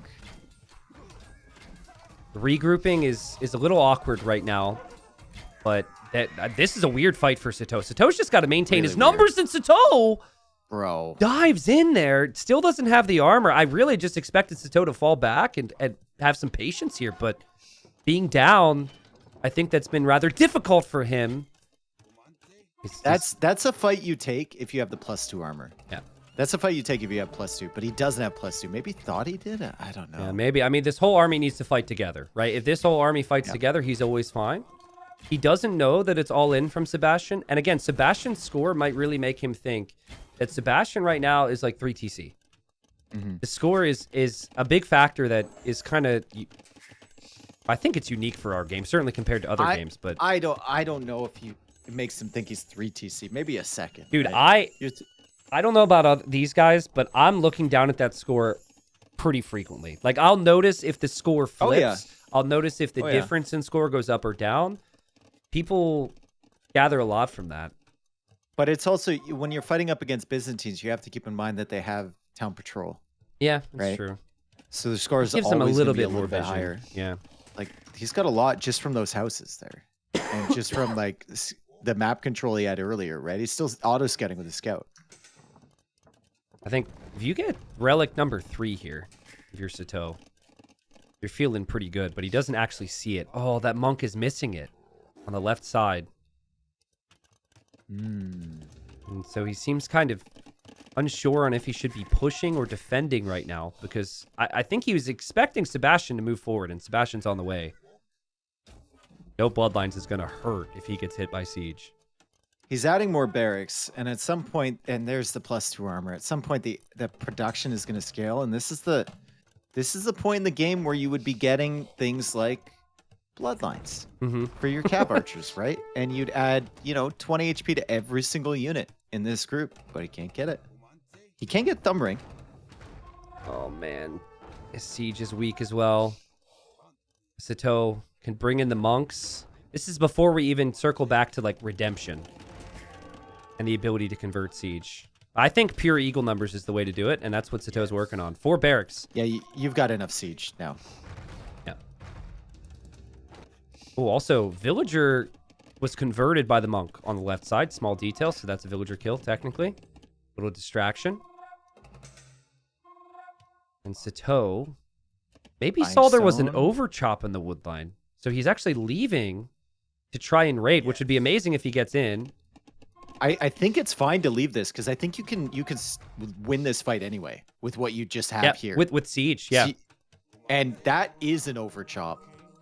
Oh my god. Oh, it's a big overchop. And also Sebastian will not kill any monks. And Sebastian's siege gets hit. Good micro from Sitaux. He'll kill one of the mangonels. Oh, this is awful for Sebastian. He might be reacting to the eagles in his base right now because his cav archers are running away. And Sitau's going to have a 20 lead out of nowhere, Dave. Not really out of nowhere. I mean, it's been going this direction. Think he burnt the food. It's just, I don't know. When I see Byzantines perform well on Arabia these days, it's against feudal openings, right? Yep. And it's like Yep. the spear skirb did nothing, and then he didn't really know what to do. This is the type of game where I don't think Sebastian played badly. It was just a wrong decision on what you want to go for, right? Yeah, the macro and everything was so good. I think it's a game where he's just going to be laughing at himself a little bit and being like, okay, I'm never doing that one again. Like, we're not doing that again. It's just not happening. I think it's a lot easier to laugh at it if you win game 7. If you win game right? 7. I think there's no there. You look back at this one for a while because Sebastian and Sato have clearly shown the skill. They can compete with the other finalists. They can win this tournament, which would be huge, and the biggest moment in their careers. So this is a big deal, and you got to credit Sato. I mean, I was thinking, what a shame it's going to be a dud of a game 6 after how good the series has been once the laming got out of hand, and he just he has this tendency to just wall up, boom, and sort it out in castle, which, as you said, seems to be his age. Yep. I think the thing that like benefits him the most is that when he walls up and booms, he doesn't wait, and there's not that inevitable period of like waiting for Imperial Age to come in that a lot of players wait for, right? And then they get punished. He always has just military on the field. Yeah. And he is going up to Imp right now with 32 military on the field. Yep, perfect Better moment military than what Sebastian has. And you're kind of stuck if you're Sebastian. You can't, try and switch into anything else right now, because if you do, that dies. There's not a single option that would really make sense based on his resources. He doesn't have a lot to work with. Honestly, I think Sato conserving the Eagles is great, but there's definitely a point here as well where you could maybe just start to try and chip away at these cav archers, because you don't want to allow these cav archers in and allow them to do some damage. That, dude. You got to wall. Oh, nice house. Okay, he needed that. Now the Eagles come back, and it's like, whoa. So trapped. No ballistics. If you're gonna go cav archers, go for it. But the lack of ballistics this whole time when he was so aggressive is also rough. Yeah. He heard you. Running into the TC now. Sito's ready for that. Sitaux with the gate. Ooh, that was a really nice play from Sitaux. Look at the pathing that was there. Pretty sick, dude. What a Look slaughter. at all the cav archer bodies. Damn. The cav archer bodies. Really, really nice. Sebastian's not giving up, though. He's still making cav archers. He wants to see it till the end. He's making knights, and he's got typical Sebastian fashion, right? He's got a really solid amount of farms. Yeah. 31. Done a great job. It's just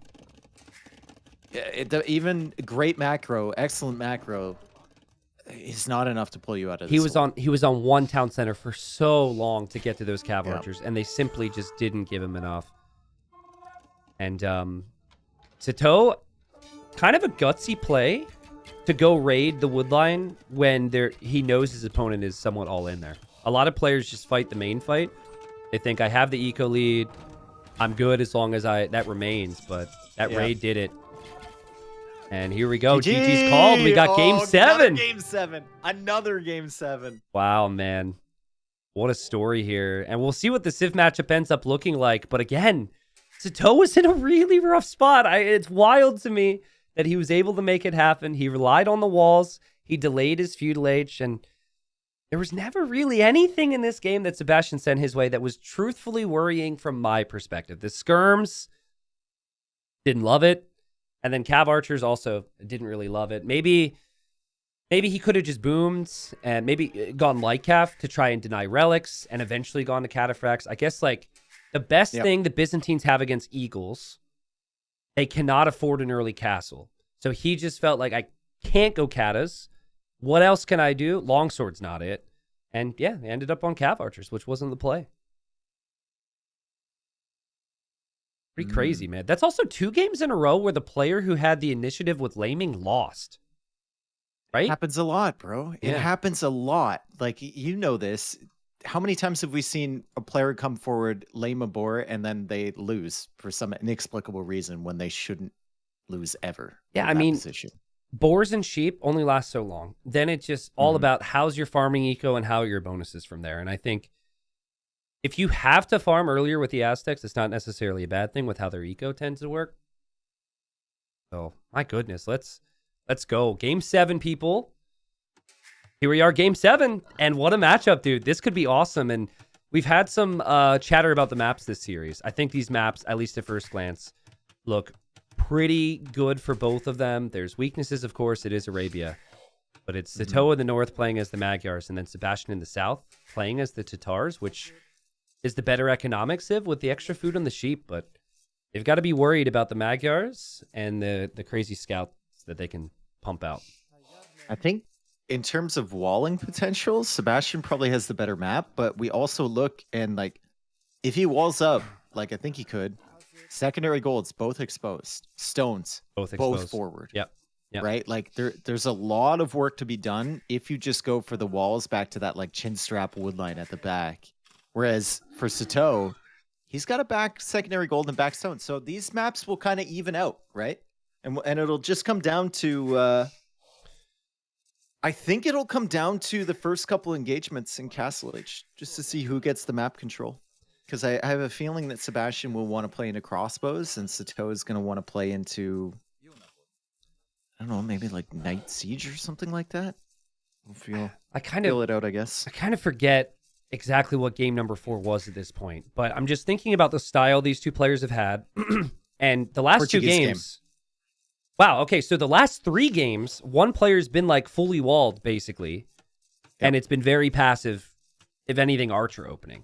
This is not one of those matchups. This is one of the first times in a while here where it's likely to be a scout opening and likely for mobility to be a factor, so I'm interested to see how that goes. Because I don't know if we've had a single game where I was expecting both players to open scouts this series, actually. So that could be good. It has not been a feudal heavy series, that's for sure. Yeah. And I think the first couple games we did see some, but very, very limited. Yeah, it was like Gurjara Incas kind of, but then it wasn't a scout war. And then we had the Persian one where Sato fully walled himself. Yeah. It's just been a lot of walling. But here, man, I mean, with how the maps are situated, of course, we can envision the walls, but my expectation could be wrong. Is the Magyars are going to want to prioritize scouts. I say that as Sitaux has 4 on wood, so he clearly wants to work away from that. Yeah, he'll probably go for the barracks. Probably go for the militia again. Interesting game plan. Yeah, I mean, the thing about this set is like you mentioned there's a lot of walling, maybe going FC more often, but it's not like we're lacking for action. Yeah, agreed. These guys wall, and then suddenly they're in Castle Age, and they've each got 40 military. And mangonels everywhere, and it's just crazy. You just gotta wait. Just gotta wait for the moment. I feel like Sitaux's approach is in some ways similar to Vinch. Vinch did a lot of that today. Mm-hmm. If it is Sitaux that faces Vinchester, we might have some crazy Castle Age and Imperial Age games in the final. Or maybe just like 2 militia drush every single game. Yeah, 2 militia, full wall. Just cancels it out. Yeah. Yep. And then we get to the point where we're debating on the 3rd militia to counter the 2nd militia. No, but then we get to the point where one of them only makes 1 militia so that the other guy, has to invest into their militia. And then game 7, we're freaking out because they both just skip militia and just go archers. Or no. They make the barracks right next to the scout, but then don't make anything. Ooh. They no militia drush. They queue the militia to lower their score to mind game, and then they unqueue militia at the last second. The ghost militia drush. Yes, exactly. Oh man. Well, definitely scouts for Sebastian. And the thing that is very nice about the Tatars, like sheep eco or pig eco in this case, you and can the extra always food get there. horse colored. You can always get it. You always get your upgrades, and you can also delay farms a long time, which means if someone tries to go archers, you can go scout and archer much faster.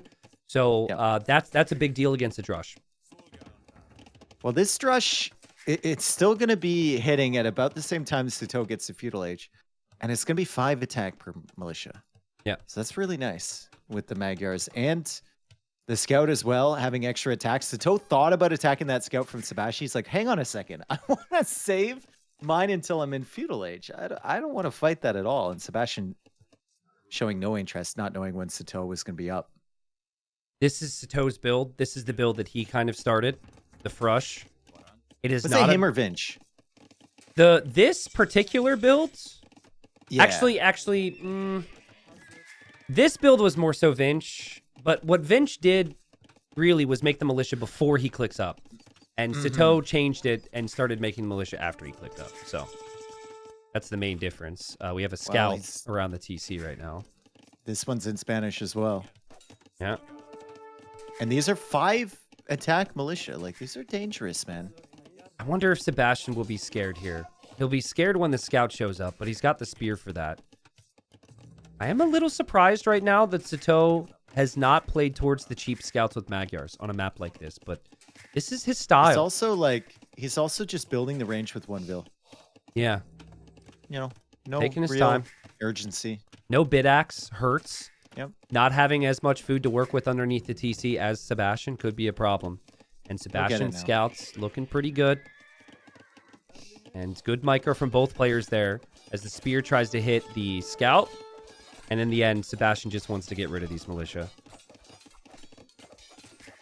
Notice how he has 1 farm, and he's already making the range, and he still has 3 pigs remaining. That's Tatars for you. Sitaux needs double bid axe. Yeah, it's been... This is a a build that he's doing with no eco bonuses, right? Oftentimes see it with civilizations that have bonuses to go along with having a bit more food or getting the barracks out earlier. And Sebastian running forward. Not loving the eco right now for Sitaux, but if he could sneak some archers over, it could be strong. And he's got a spear at home. Some of the scouts are weak. The scouts shouldn't do too much damage from Sebastian.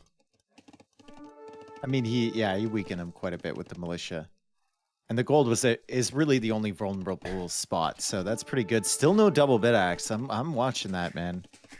I think he might want to rush fletching here. You're kind of in a spot where you either want fletching or you might even consider a stable to go scouts against any skirms. So sometimes, okay, he gets it now. Okay. Yeah, that's fine. Sometimes you go too far if you have military requirements. But so far, Sebastian hasn't even moved forward with the skirms. He seems content to wall up and just kind of wait it out right now. Dude, it's crazy to me. He doesn't like the scout at the back. It's crazy to me the level these guys can bring 7 games in. Yep. Just like the tiny details, like so few mistakes, the adaptations that are needed. It's just so crazy how consistent they are. And that's something you don't really think about, like just the fatigue of just playing a 4-hour set. Yeah, dude, it's crazy. Like, if I played 4 or 5 ranked games in a row, it takes a toll. And of course, I keep playing, but it's still not. It's not as good as these. It's not as good as these guys.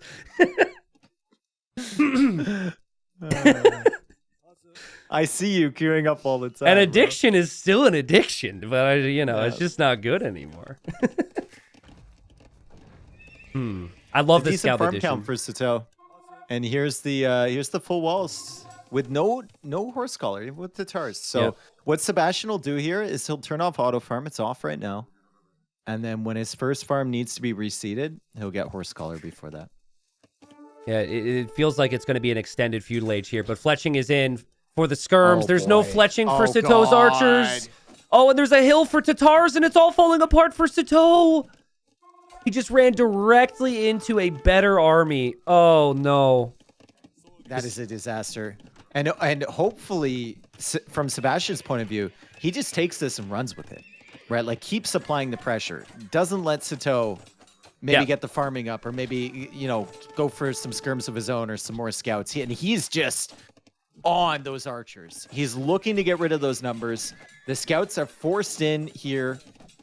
And he's taking HP off of those, and he's also attacking the stable, so applying a little bit of additional pressure. Really good from Sebastian. That was such a big turnaround. Yeah, Another it was. Archer. And Sitaux, he lacked a little bit of an edge, right, with the timings, and Sebastian just looked really comfortable here. We haven't seen games like this. This is really the first time it's been this type of a game, and a tower is, I think, what you need, but you need the skirms and the scouts to be cleared up by your own scouts more than anything right now. Sitaux still needs a good engagement. Feels like such a bad position there, but I mean, Sebastian isn't diving the tower. He doesn't want to get involved with those villagers. He didn't have the spearmen forward fast enough. I think it was an issue after he cleared the archers. And Sitaux will get the tower up, and somehow Sitaux doesn't lose a villager there. Crazy. The eco is still competitive, and now his scouts are going forward. That was an excellent hold from Sitaux after such a disastrous fight. Yeah, and really right now, as exciting as archers are, you don't really need them. What do archers do for you? They don't do much. You are a scout civ. It's cheaper. Your opponent has a lot of skirms, so I really think scouts are the answer. And the scouts are going to run over to Sebastian's base. Sebastian didn't full wall, Dave. And this might be something he regrets. Oh my god, no way, dude. This is fatigue. How do you find value from this position? Yeah. The KD was like 11-1, 14-4 or something before. Yeah, this right That's here, crazy. like, this is something that is avoidable damage, right? And that is maybe where the fatigue shows itself in moments like that. Still good pressure from Sebastian, but Sitaux still producing archers and still producing scouts from home. He's going to be engaging there on the gold. He might end up clearing the spear. Okay, that's pretty much the end of that. But great job from Sitaux to somehow get some damage there. And the skirmishers dead against the scouts. The archers do. I wouldn't want to be an archer in Sitau's army right now because nothing's going right for them. Notice what happened there. The scouts weren't there anymore. Yeah, they came back. So Sebastian started to come home in a panic. And by the time he gets here, he's now outnumbered. This is suddenly actually really decent for Sitaux. This has just been like uncharacteristic. Maybe game 7, fatigue, like you said, but uncharacteristic hesitation, I think, from Sebastian. Like, he didn't dive in to attack the villagers building the tower, even though the tower had just been placed, and he had his scouts to still guard. He didn't send a spearman forward early enough, and then he sends the scouts back and leaves the skirms all alone to try and clear the forest in the back of his base. Well, the second one, bringing the scouts home, I understand because things went wrong, right? But I think when things are going right, maybe what he was thinking was, because it's Magyar scouts and because he himself had only skirms, if you try and focus down vills there, in a moment, the Magyars can clear you up. Yeah, true. It's true. I think there was maybe he just didn't that see the HP either, because some of them were pretty low from Sitaux. Interesting game, though. I mean, like, that's a great turnaround. Really great turnaround. Sebastian's still not out of this. He's going for the ranges. He's going to go cav archers. And that's what you wanted, probably, throughout this game. You wouldn't have wanted to lose 3 vills, but we've seen a lot of instances where Magyars kill 3 vills, and they still can't manage against better economic civilizations. So I think it is manageable. I gotta say, though, these scouts are doing some work on this house, and it can't be comfortable to be in Sebastian's position right now. I think he's just probably happy to settle things down after the scouts got into his base. Yeah. Settled it down. You're on the way to Castle Age. Very competitive time. This game could still go either way. Really could. I think key right now is cav archer numbers. However, when you lose the vills, you might want the TCs right away with Tatars. So things to think about right now. If you can do both, then that's the dream, of course. But it is 3 ranges.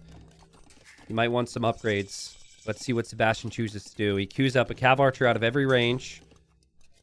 There's no hole there on the wood line, which was kind of freaking me out. And no second TC just yet. And it's going to be elite skirm for Sitaux. He only has 4 skirms, though. So he correctly guesses his opponent will go for cav archers here. Interesting. Yeah, I think you got a good look, too. When he was in with the scouts at the eco from Sebastian.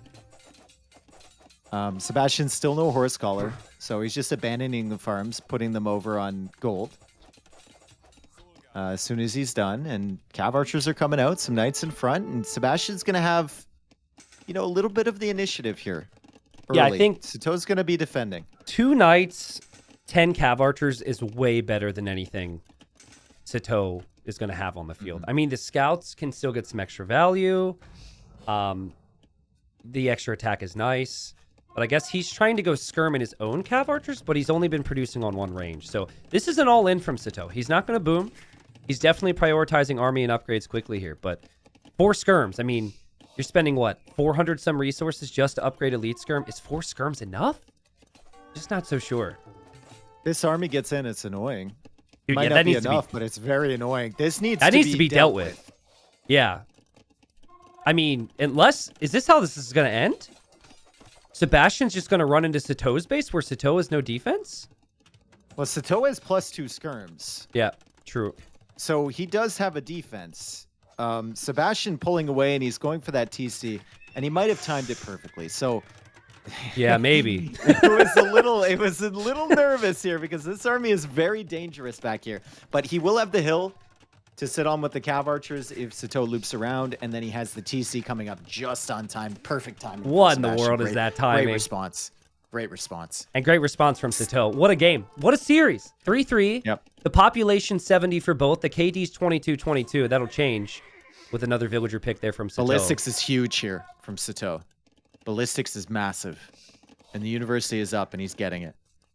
I think Sebastian can, with a bit of knight support, clear up this army in his base, and then start to really control this game. It's tough for him to do both right now. He can see that Sitau's all in on that area. Like, Sitau's cramming everything into the little wood and gold area he can, but that's not going to last forever here. The skirms are the issue, but everything else that Sitaux has in Sebastian's base, not really a problem for him. Just needs a knight. TC. I think once you have, like, the 15 skirms is enough. Do you need more than that? Probably not. You go for extra TCs now. Yep. Or you Cav go archers. for cav archers. I like cav archers. You are fighting at a disadvantage, though, right? Because the Tatars have thumb ring already, which is a big upgrade. But then again, the thumb ring player doesn't have ballistics, yeah. And also not the hill, at least right now. And also not the second archer armor. Mm-hmm. So, but he does have bloodlines, which Sitaux has not gotten yet. Sitaux is gonna buy stone and go for a TC. Dude, you gotta freaking clear this army. What a great job from Sitaux to figure that house was his avenue in here. He's gonna lose this army, but this has really given him a lot of safety and protection back at home. Buys him 2 minutes. Yeah. See what he can do with it. There's spears in there. There's scouts. I mean, that's decent enough value. But it will be a fight that Sebastian wins. And then Sebastian will have that army headed over to Sitau's base. Even just clearing up the scouts and 2 of those knights means that you can add a monastery and go monks. Because there's no scouts here anymore. And you can convert the knights. Because the knights were the big issue against your skirms. You can deal with the cav archers. It's the cavalry that was the issue before. And now with the cav archers forward of his own and the skirmishers here, like, suddenly Sitaux has Sebastian kind of trapped. Little bit. Really like the TC location for Sitaux as well, on a wood line. I like how much he keeps continuing to produce here, and he might not have the TCs as quickly, but his eco might be more efficient. And is he going to dive? Dude, if you see the Siege Workshop, you got to run back. Oh, boy, yeah. He's just looking for Vels. I honestly have no idea who's winning this, Tristan. Me either. It's that close. So close. Yeah. I think scalability is also pretty good for both because they're both going CA, which is awesome. But like researching thumb ring is not going to happen anytime soon for Sitaux. I think that Sebastian can realistically get ballistics and then be in the better position, at least with CA. He's lost the cav archer army though. Ooh, he doesn't know where it is. True. I mean, you should be building outposts to know where things are. Those 2 villagers could save him. Unless they all go to the wood line. Unless they go to the wood line. Oh boy. Can you imagine if he had ballistics right now? He's under a lot of pressure. It's tough for him to get right that. Away. He pulls right away, but there's not enough room in that tower. Oh, sorry. God. And I think this is worth it. It's the idle time. It's the kills. Yep. It's the stress, the pathing. Yep. The nerves. Nice job there from Sebastian. He also has another group looping around the backside.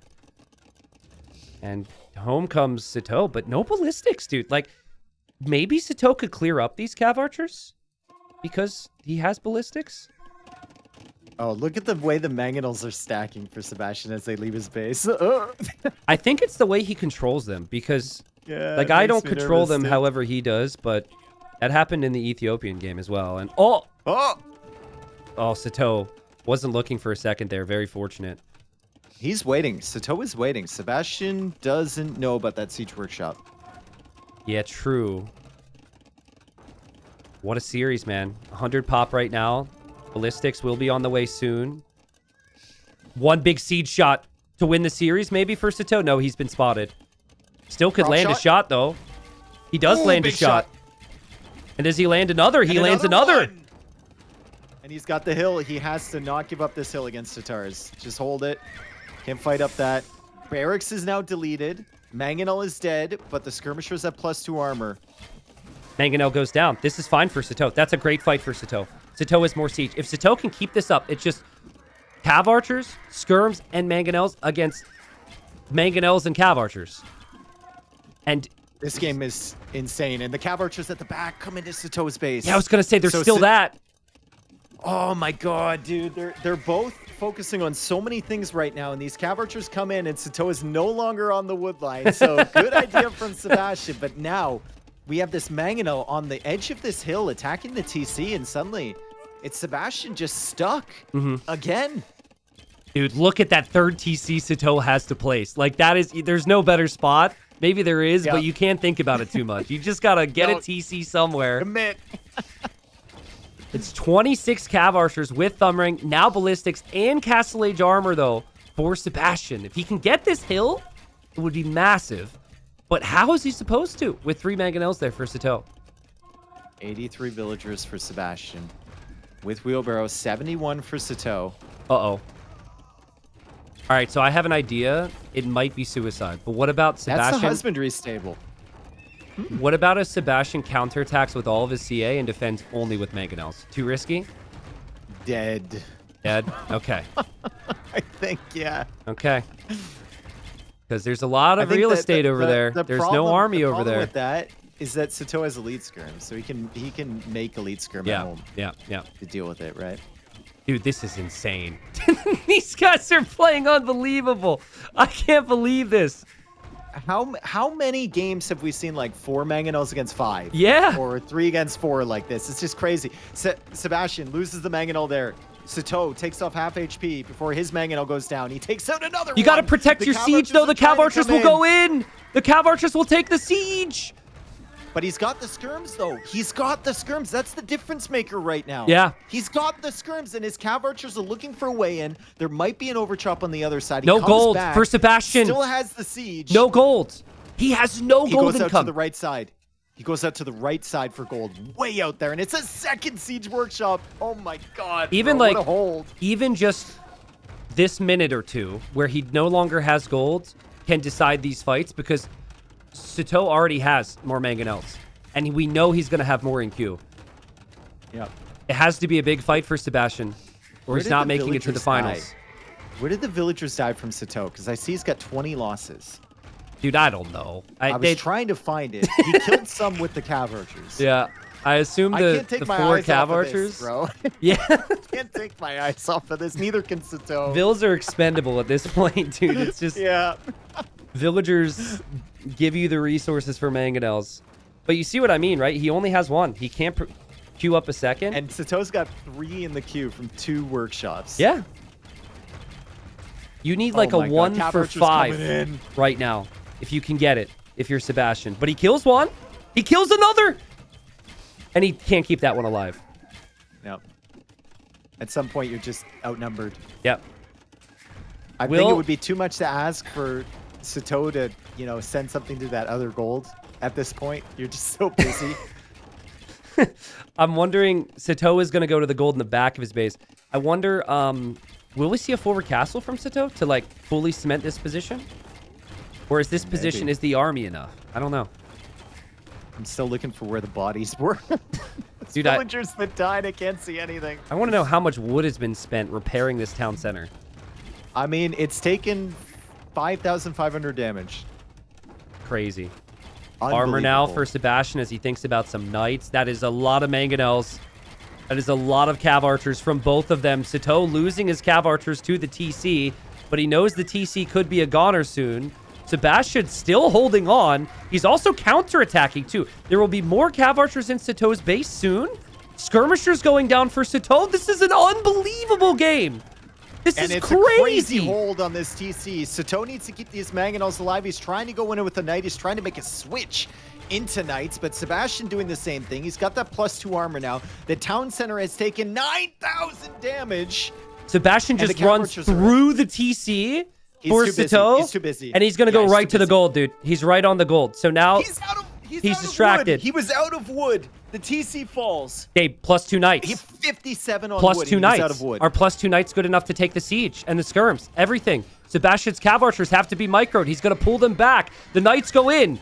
The knights will clear out all the siege. The siege will be gone, but the cav archers need to survive. Archers are dying. What is happening? Sebastian's still engaging. He still needs more knights. It's still 125 pop. I can't believe what we're witnessing here. I think Sitaux is the slight lead, though. He still has enough skirms.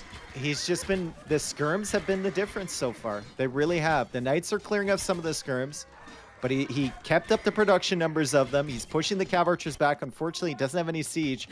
And now we calm down.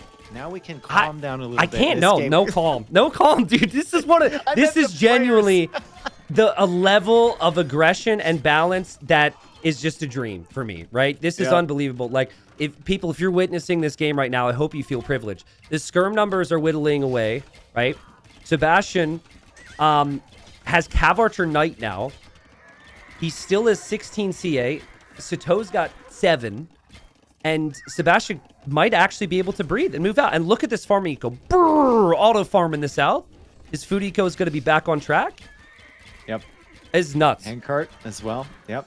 And Sitaux never noticed that gold on the right, but I don't blame him. Yeah, like I really don't blame him. Like he's been long distance taking the gold north as well. Like there's 547 left on that. He's been long distance taking that for a long time. I really wonder if the counter raids from Sebastian end up making the difference in this game, because there were moments for Sitaux where there's like 30 vills that couldn't be on resources.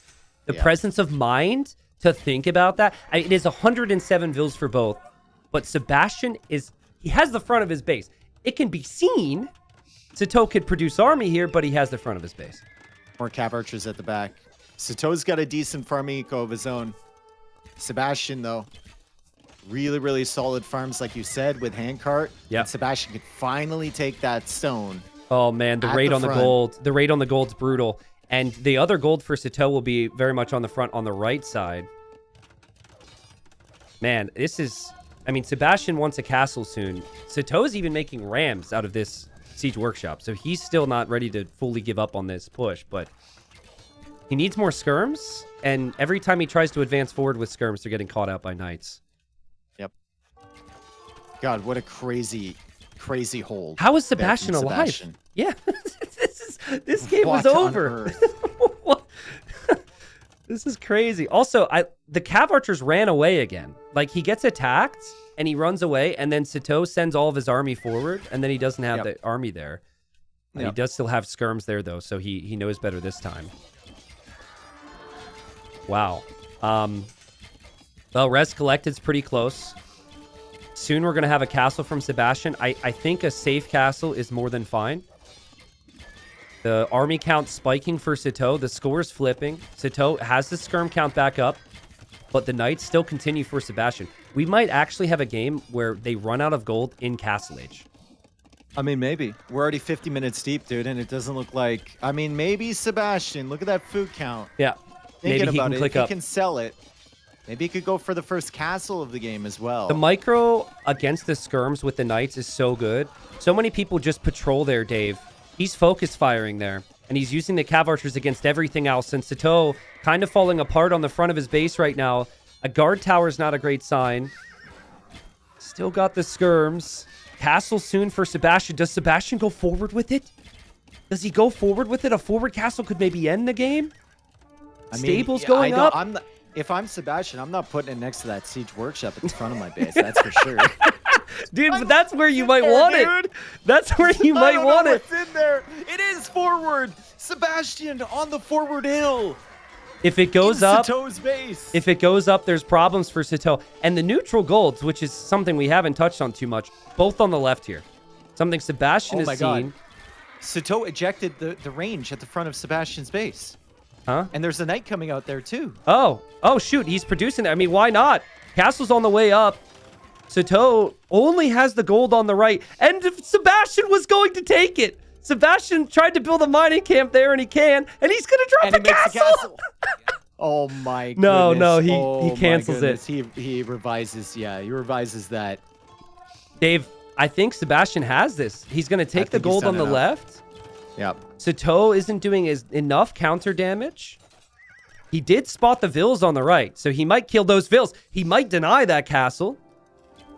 But he is not. He has no momentum right now, Sitaux, which is a big problem. I mean, this could be some momentum if he denies this. Yeah, true. This could be some momentum. Sebastian is on the way to Imperial Age now. What? Got he it in the clicked queue. up? He used the market a little bit. A little bit. It's in queue behind 3 villagers as well. Oh, God. That's just one of those games, right? And he kills way more villagers. 65 villagers killed now. The castle is denied on the right side, but villagers are running all over the place from Sitaux. And the knight's killing the skirms. He's just done such a good job with it. Look at the KD right now. How's he have 40 on food?